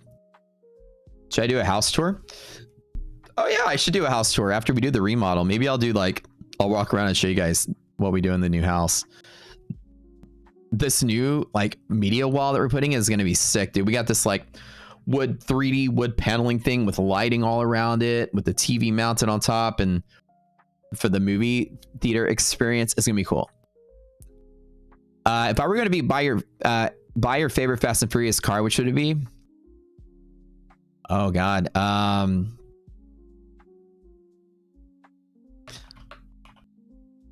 I would say that I really liked, I'm trying to think. Honestly, I didn't even watch all the movies. I saw like the first 3 movies when they came out. I think like, I was a really big fan of Paul Walker's car. I don't remember what it was. It was the orange one. It's been like a million years. Was it Dodge? Was it Supra? Oh, Supra? Okay. And I also do like the Skyline GTR as well. That I always kind of like, back in my Infiniti days, I was always a big fan of the Skyline, and they actually started bringing those to or they call it the GTR now, but it used to be called the Skyline. And they had those whenever I was like in 2010, I think is when actually no, closer to like 2013 or 14, I think they brought them back, and now they sell them as a GTR. Because they weren't sold in the States. You had to get them imported. But I always thought the Skyline was a cool car from back in the day. The Supra, the one that we were auctioning over 500K. That's right, it was a Supra. I always just liked it because I liked the color of it. When that first Fast and Furious came out, all my friends were driving like Supras and the Honda SI, and a buddy of mine had like a souped up Honda Prelude. You guys remember Honda Preludes? Dude, I almost had you. LOL.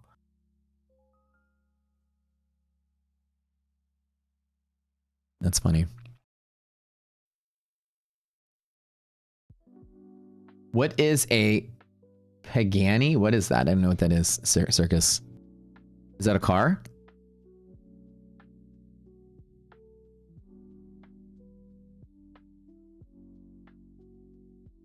I'll take a tricked out 1-ton truck all day long over any car. It wouldn't have a license with a fast car. Look it up. How do I spell it? Pagana car. Okay. Oh shit. I don't know all these supercar brands. Dude, it's like it's got like the dove wing kind of like, has that like Bugatti look to it. Damn, that's crazy looking. Okay. I'm like so not.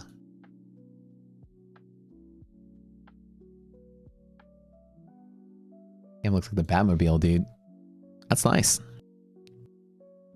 You had a Prelude SI, Dom, back in the day, dude. Sick. Yeah, I actually kind of wanted one of those. I just was like a poor college kid. I couldn't afford it, so I just drove my my red Grand Prix GTP. That was my. Yeah, these are cool. These are cool looking. All right, guys. So let me double check. He's in my account right now, which is why I can't jump in here.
I love Lee.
What a good day today. All right, no more trades to be made. I'll say, you guys, just try not to overtrade or anything.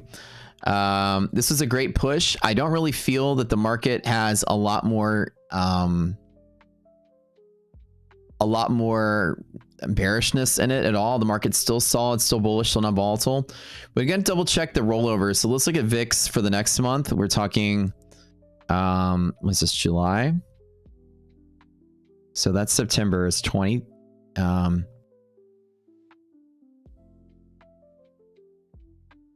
July is 1745, which is where we are now. And then August is 1948.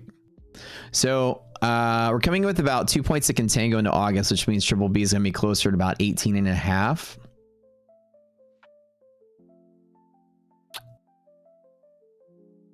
Which means VIX will be up closer to 20, and we got about a point of VIX fall. It could be a sell-off day or two this week. While VIX, a rally day or two this week as VIX lines itself, and then possible volatility afterwards.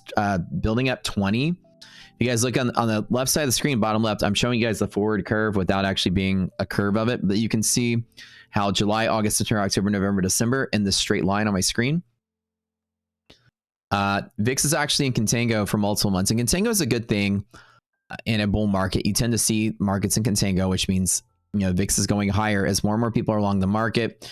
You get more put distribution and short-term SPX puts, which causes VIX to be higher.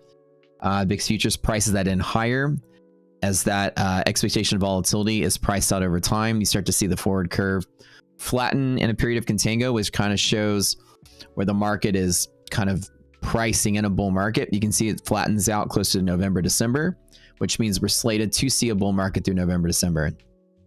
Once the forward curve starts to flatten out, it starts to show that the appetite for the bullish side with put insurance starts to slow down. But being healthy in contango is good for a bull market. That's what we're seeing right now. We're bullish through the end of the year. This could be a low, which is nice. A lot of people I don't like the market here. I'm going to try to fade it. Good luck to that.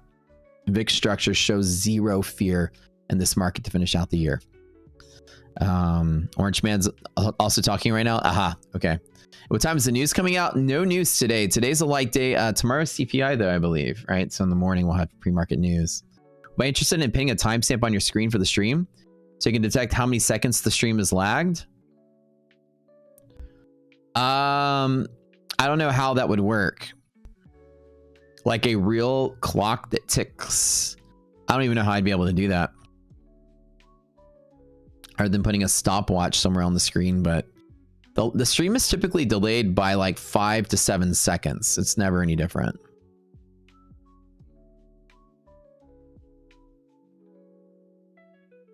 You can see my chart time. Yeah, that's true. There's no capacity on the stream to put like anything else. If I had room to put stuff, I'd put other DOMs or put other accounts on the screen. I don't really have any more space to put anything on here. But yeah. So if you guys just want to know how delayed the stream is, just always going to be 5 to 10 seconds, usually. Yeah, 1987 Honda Prelude. Oh, nice. I still remember those cars.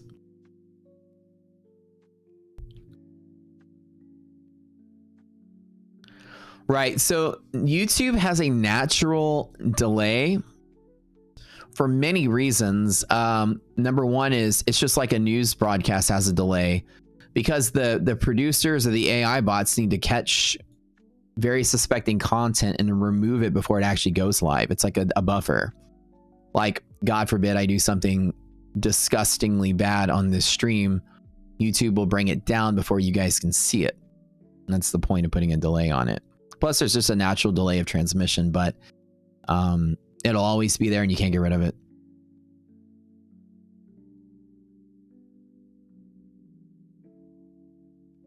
Right now, it's just Thinkorswim because I'm logged out of my platform for about half an hour. Do I have a charter window open for each account, Jason? I do for my Tradeify. I have a DOM open for each account. I've got 5 of them. And then for my Funded Next, I just go to the web version and I just click the drop down. I don't really like have multiple DOMs for that. That's the part that makes that hard. But yeah.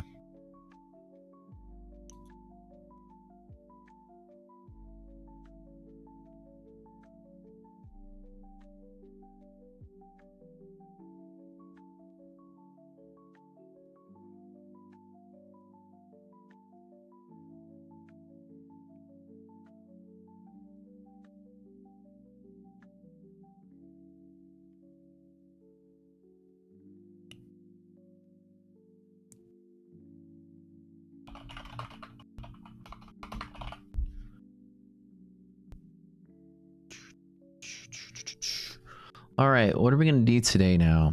Looks like we've filled the gap. We're chilling here. Nice recovery off of yesterday's. I don't even know why we gapped down. I was paying zero attention overnight. I was picking IDOC up from the airport. By the time I got to my computer and sat down, it was like later into the evening. And I was like, oh, we gapped down. I'm going to go to bed. I didn't do anything. But this was a nice clean day. Liquidity pockets trade. Really nice. Let me still log out. Yeah, I'll log in a little bit. It's kind of top choppy consolidation. Usually stuff like this will pop and then, you know, this is not a bearish thing, but obviously I do think that by the end of the day, we do reconnect with this somewhere, this trajectory. If you didn't make any trades right now, there's really no evidence of anything to do from here other than we're supporting bull zone. Looks like there's a lot of momentum lacking on this. I'm in no mood to short anything. I never short bull markets. Things look nice and tidy. This kind of reminds me of what this looks like, which is just essentially this could sell really hard and by the end of the day pick up another dip. So I'd love to see MHP tap a second time. These little gap down, fill the gap, sort of play around days could always just try to sell one more time when we have that support down below, which is what I'm looking at today. Like today, this could very well be crazy red candle, and then support right off of here again. Let's keep moving.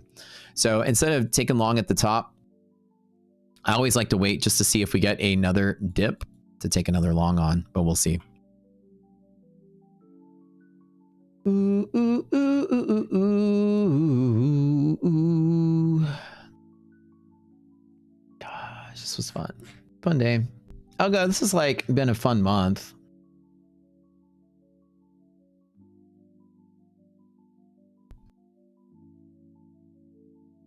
Fun month. Fun month.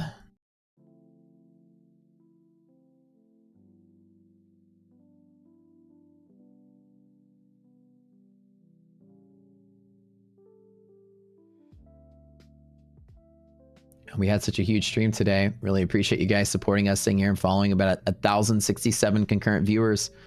It gets bigger and bigger. I love it when the weirdos or trolls are like, verify your profits. I got 50 something followers on Twitter and probably like 50 more viewers on the stream today, and they come over and say, oh, this guy really is trading. The guru I've been watching isn't actually trading and showing live trades, and this guy does. I love proving people wrong, which is nice. And I appreciate you guys coming here and supporting the stream. Every time someone backs up against me, my stream gets slightly bigger the next day. We opened to MHP. Yeah, Andres, we did. That's the key point to take away. We did open below MHP, so be very careful we don't end up there by the end of the day today. You're thinking it's wanting to drop to its wiki? Yeah. That's sticky wiki today. 30% tariffs on Europe. Yep. You have program lag, but able to tell how many seconds behind you are because it varies at times.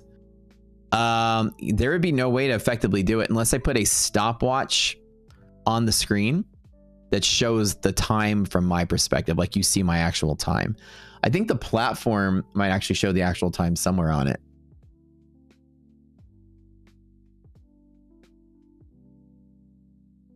So I'm flying blind right now because I don't have my platform open. The developer's in my account right now, doing some testing. So I should get it back in a couple minutes. I'll look it up. But a physical clock behind me, that's kind of true. I don't know. I don't think a clock would fit the decor of the room.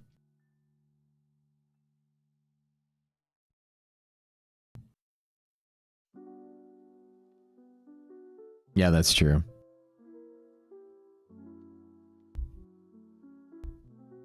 That is true.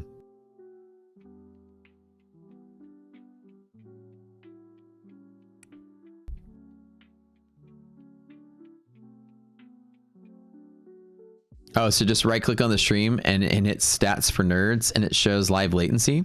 I didn't know that. 1.5 second delay. Oh, very cool. So that's the latency, and then YouTube has a native delay behind the latency. So total, it's about 5 seconds. And were you guys talking about like synchronizing clocks here? I feel like we're about to take the DeLorean to 1955. We're looking at comparing stopwatches. Precisely, Marty. Look at Einstein's watch is 1 minute behind, Marty.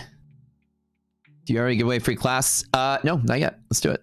Sorry about that. I'm such a freaking idiot that I got distracted talking. All right. My bad, guys. Okay, we got to type all over again. Everybody, free class. Did I not give away the free boot camps? See what I'm telling you guys?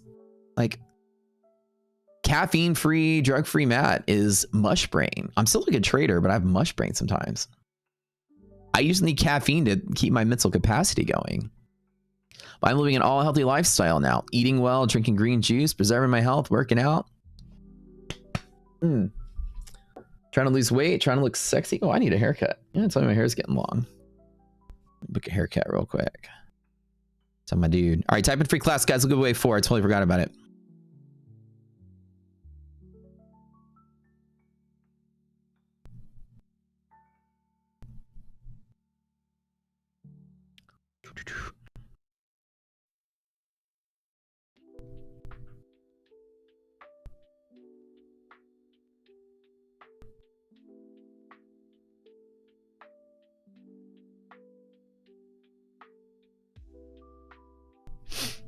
All right, spinning the wheel.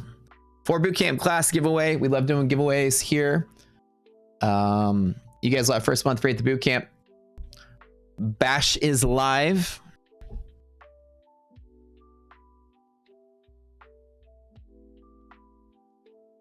Take Profit Trader. Does anybody use them? Pros and cons. Jay Smith is asking. I'll tell you, Take Profit Trader is the most purchased prop account of the ones I rep. So most people here use them more than anybody else. It's in first place. So it's everybody, a lot of people's favorite, but ask them why. The reason is I don't use Take Profit for no reason other than I just have no more capacity to trade any more accounts. I'm maxed out on my attention span. But if I were to pick another account, I would be trading with those guys. All right, Bash, cool. All right, free. You have free boot camp for a month, buddy. All right, 3 more. Daily payouts is why people like them. People that used to use Apex. Bash, you won twice. Oh my God, go buy lottery tickets, bro. You've got the good luck vibe today.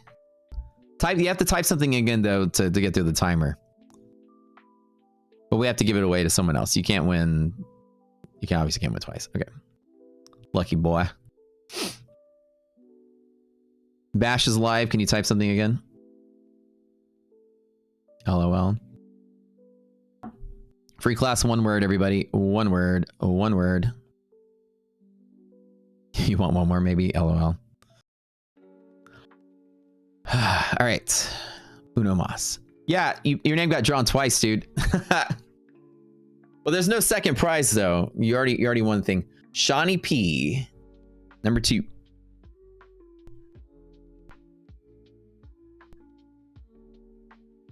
The guy got banned from the World Series of Poker for slow play and shit talk. Really? No, who was? Like banned for life or banned from the tournament?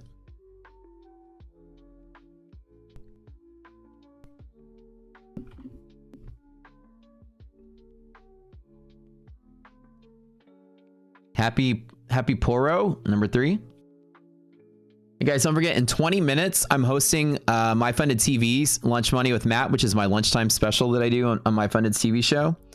And so you guys go over there because My Funded Futures literally blesses this community with 25 to 50 giveaway accounts each time, or giveaway resets. So come to that show, follow me over there and hype up chat, help us get going there. Birdman, and we'll be doing giveaways there as well.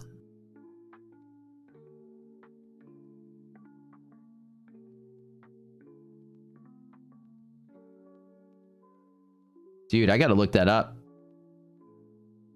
on YouTube. Did he get thrown out?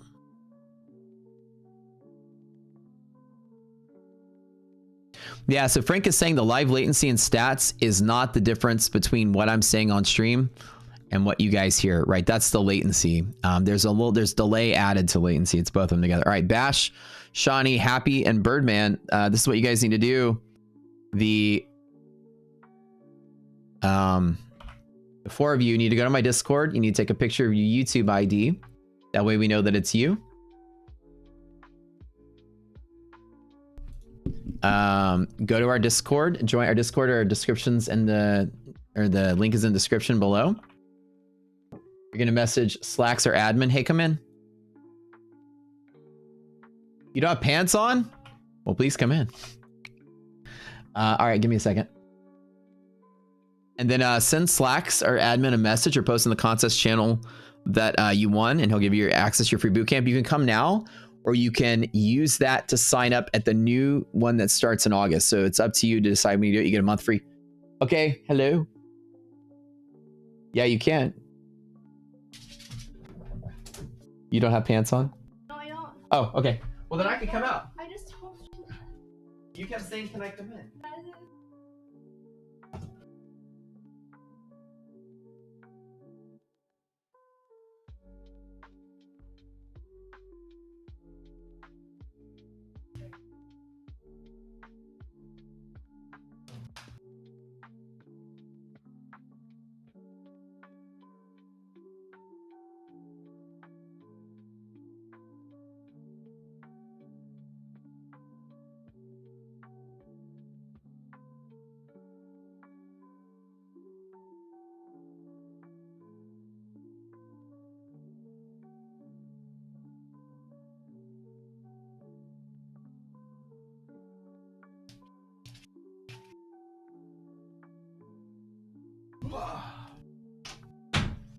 All right. You want me a vodka soda? No, I'm just kidding. This is green tea. Healthy Matt again. Her parents are in town, so they're going to eat lunch. I was like, oh, I want to go. So sad. I'm gonna get some good Vietnamese food today. Her dad and mom are both in town for Vietnam, so I'm sure we'll be doing a lot of family stuff and whatevs for the next couple of months. Get in here, girl. LOL. Yep, she's the only reason you guys are really here. The $100 a month bundle includes the bootcamp you're referencing, Nick. Yeah, it does. It's $100 for the first month, and then it's $159 every month after. So the first month to try it out is $100, and which is the platform. And the bootcamp is free with the platform. Time for the avocado toast song. Wait, did you make one? I have to go to the song submissions and see the avocado toast song. We have a lot of, we get so many memes from these song submissions of the new stuff that you guys are doing. Pickle on patrol. Wait, I didn't even see all of these. Wait, the avocado toast song. Okay. Arby's Delight. What was this one? Oh yeah, we saw that one. Oh, here it is. Okay. When she brings lunch, I'll play it. How about that? Can you trade Rocket Scooter on TopStep X platform? You can't. No, our platform is independent. Independent from TopStep. Okay, let's make sure he's done. So I can log into my platform here. Let me re-log in. He was doing some testing on my account. Looks like we are good. Okay, we are good. All right. Cool.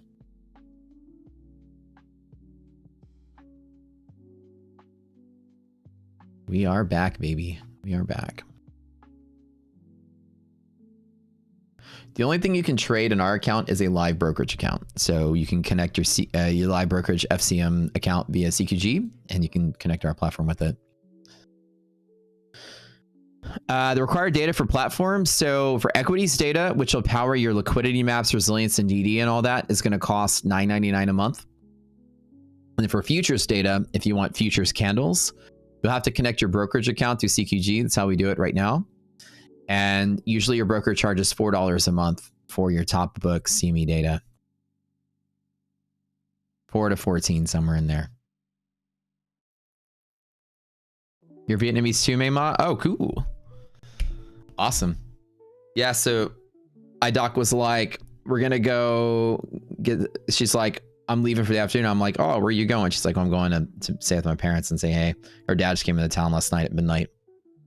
And she's like, we're going to go eat lunch. And I was like, oh man, I want to go. She's like, I'll bring you some bangkung later. And I was like, okay, good. Bring me something tasty home. So they're going to go out to lunch. They come in about 2-3 times a year.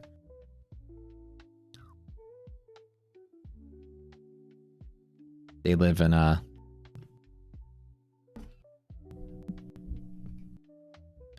in the big city. Ho Chi Minh. Oh, my glasses are still dirty.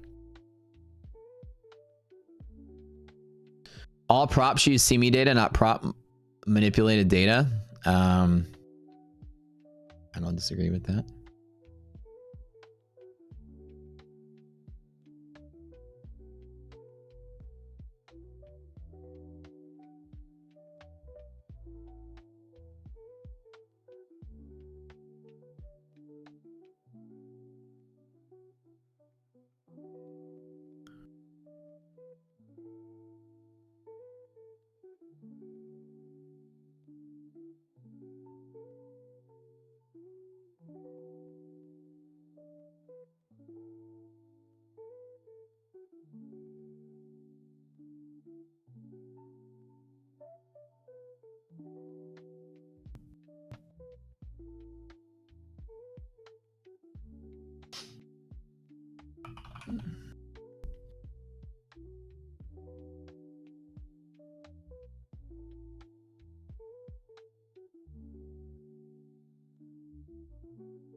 All right.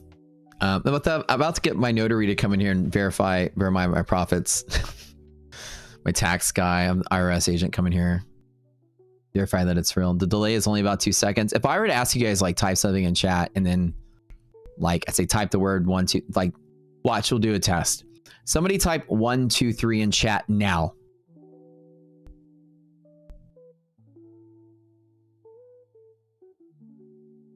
5 seconds. 1, 2, 3, 4, or 4 seconds. So 5 not inclusive, so 4. I counted 5, so that's 4 seconds.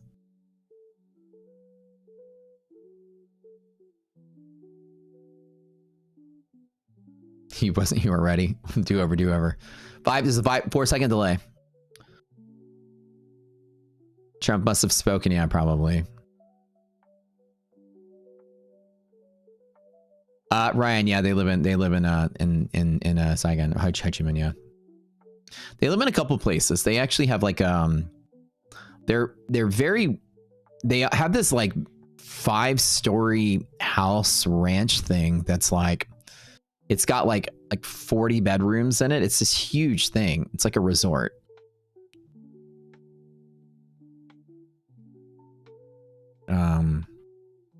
With its own like fruit farm around it. It's pretty crazy.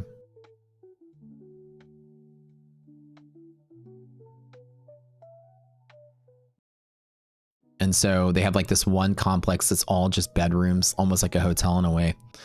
And the house part that they stay in is like a 5-story house. It's crazy big.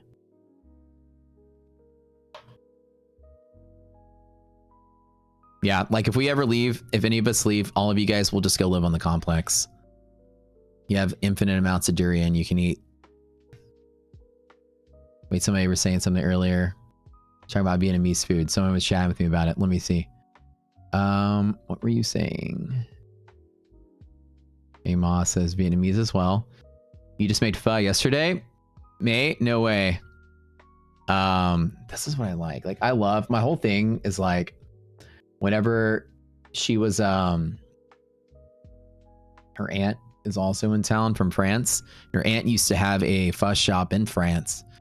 And she was like, gonna make pho all day for us, right? And then Doc is like, let me open up the door because I don't want the house to smell. I'm like, no, leave the door closed. Like the best part of making pho is to like walk downstairs and the whole house smells like star anise and cinnamon. It's like, oh, I love like it's like the aroma is just so good. Is your predicted volume like around the consolidation candles?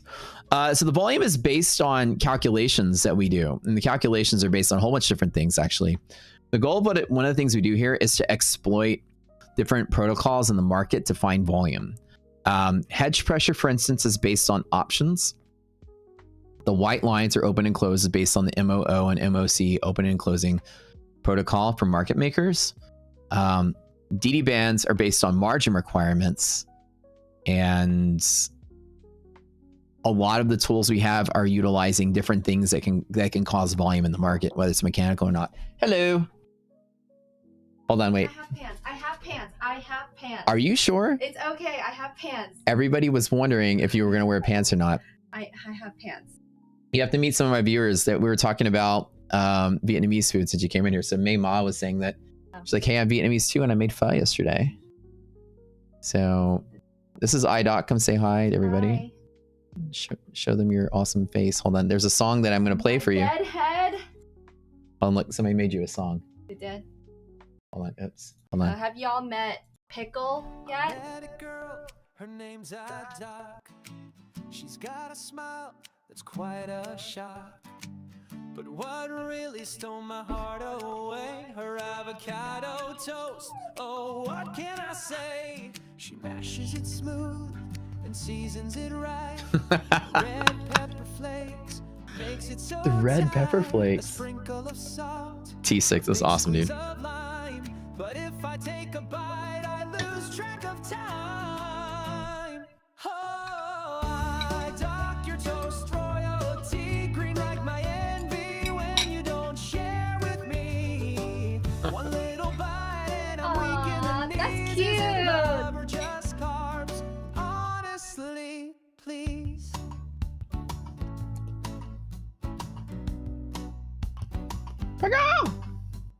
Woody. Thanks for lunch. I toasted the bread today. I just did. Yeah, somebody said, why do you have pants? It's Monday. iDoc, baby, I gotta confess, I don't even like avocados, but yours, they're the best. Yeah. Are you a chef or a wizard? I never knew. Either way, girl, I love all of you. No pants, better service, yeah. Like you're perfectly right. Which, so basically, like, where your parents live in, which, in District 1? Where? District 2. District 2. International District. I have a meeting. Yep. Thanks for the breakfast, man. You hit me hard too. That was a nice, solid high five. So here's my plea. Thank you so much. Bye, Pickle. What time are the people coming today for the downstairs thing? At 5? Okay. That was like the world's most wholesome sounding song I've ever heard. That is hilarious. Wait, you live in District 2 as well? Oh, cool. Awesome, Tal. Nice to know that. Today, when you place an NQ trade, that is right at the consolidation area from 3 a.m. to 5 a.m. It's coincidentally near the same area. So let me show you what I did today. In Rocket Scooter, you'll see liquidity maps. There's a couple protocols here, but what this actually does is showing me where pivots are going to be and where volume is going to be. There's no guarantee which direction the market's going to go, but I take bets based on certain things. Here's one key factor. This is called a liquidity pocket. Liquidity pocket is where bull and bear are divided. Market's extremely liquid in between these two zones. Liquid markets don't usually crash. The SPY or QQQ is where we get the options information from, and I trade futures off of this knowledge. Now, when markets are just stable, you will have bulls nearby and bears nearby as close as we can. That's why we call it liquidity pocket, where buyers and sellers are nearby. And in the middle of this, we've noticed that statistically, this trade works 90% of the time if the stocks themselves are bullish. Now, again, bull and bear zone have to do with options, and there's a whole thing that explains that. I'm not going to go over it right now. In our bootcamp, we cover what that is. But it's where our algorithm identifies, just quickly, that there are bulls longing this thing when there's no bears available, so market makers had to buy and hedge with options. Here's an example. Amazon is trading in a bull zone, right? Meta is trading in a bull zone. We look at all the stocks together. Are they bullish or bearish? Tesla, selling off, but still in a bull zone. This ratio at the top left of the screen is the percent of market cap that are in zones that are bullish. So 85% of the market cap is in a bull zone. Because of that, the SPY and QQQ is likely to also stay in a bull zone. Why would the SPY and QQQ go bearish if the majority of the stocks are in a bull zone? So as you see, we're dipping through bear zone and it gets right back up to bullish zone because the stocks themselves are in a bull zone. So we use this as arbitrage to say if the stocks are doing something, the index is likely to do something. It's a confluence indicator. So while this trade is very liquid on the independent trading of QQQ itself, the QQQ also has a tracking mechanism that's tracking the underlying index as well, that while its own supply and demand is also liquid here, it also wants to track the stocks which are here. So together, this is fantastic confluence to long at the bottom. We call this the EST setup because I take this trade every single time because 90% of times it works under ideal conditions. Today happens to be one of those ideal conditions. It worked 3 out of 3. So it's a trick, right? We're using the arbitrage between the index and the stocks. We're using the stocks as confluence. We're using stocks information down here as confluence and just trading where the pockets can be. And bear zone and bull zone is always going to be high volume every single time as well. It's predictable volume because you can predict it with options. And again, very few people will say they have something that works 100% of the time. I can't predict direction of the market.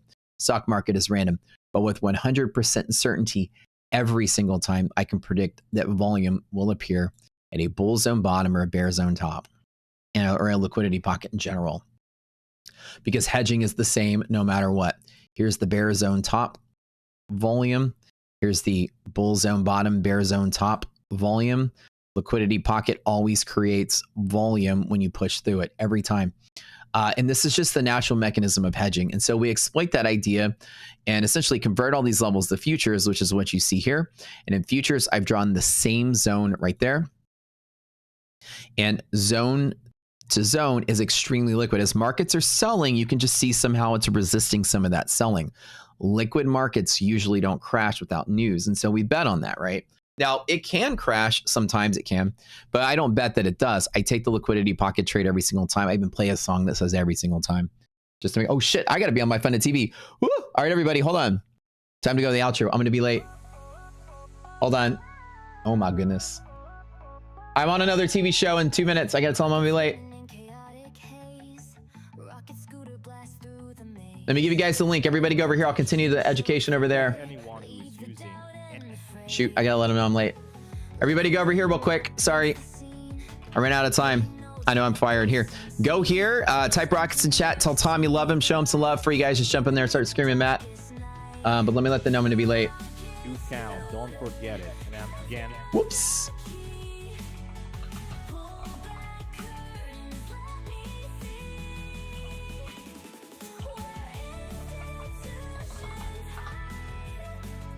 Whoopsie. Everybody go to My Funded TV now. We'll continue the chat. I'll be live there for an hour. Then I'll be back here on my own channel. We're doing a huge giveaways there all the time. So everybody go over there. I know I suck. LOL.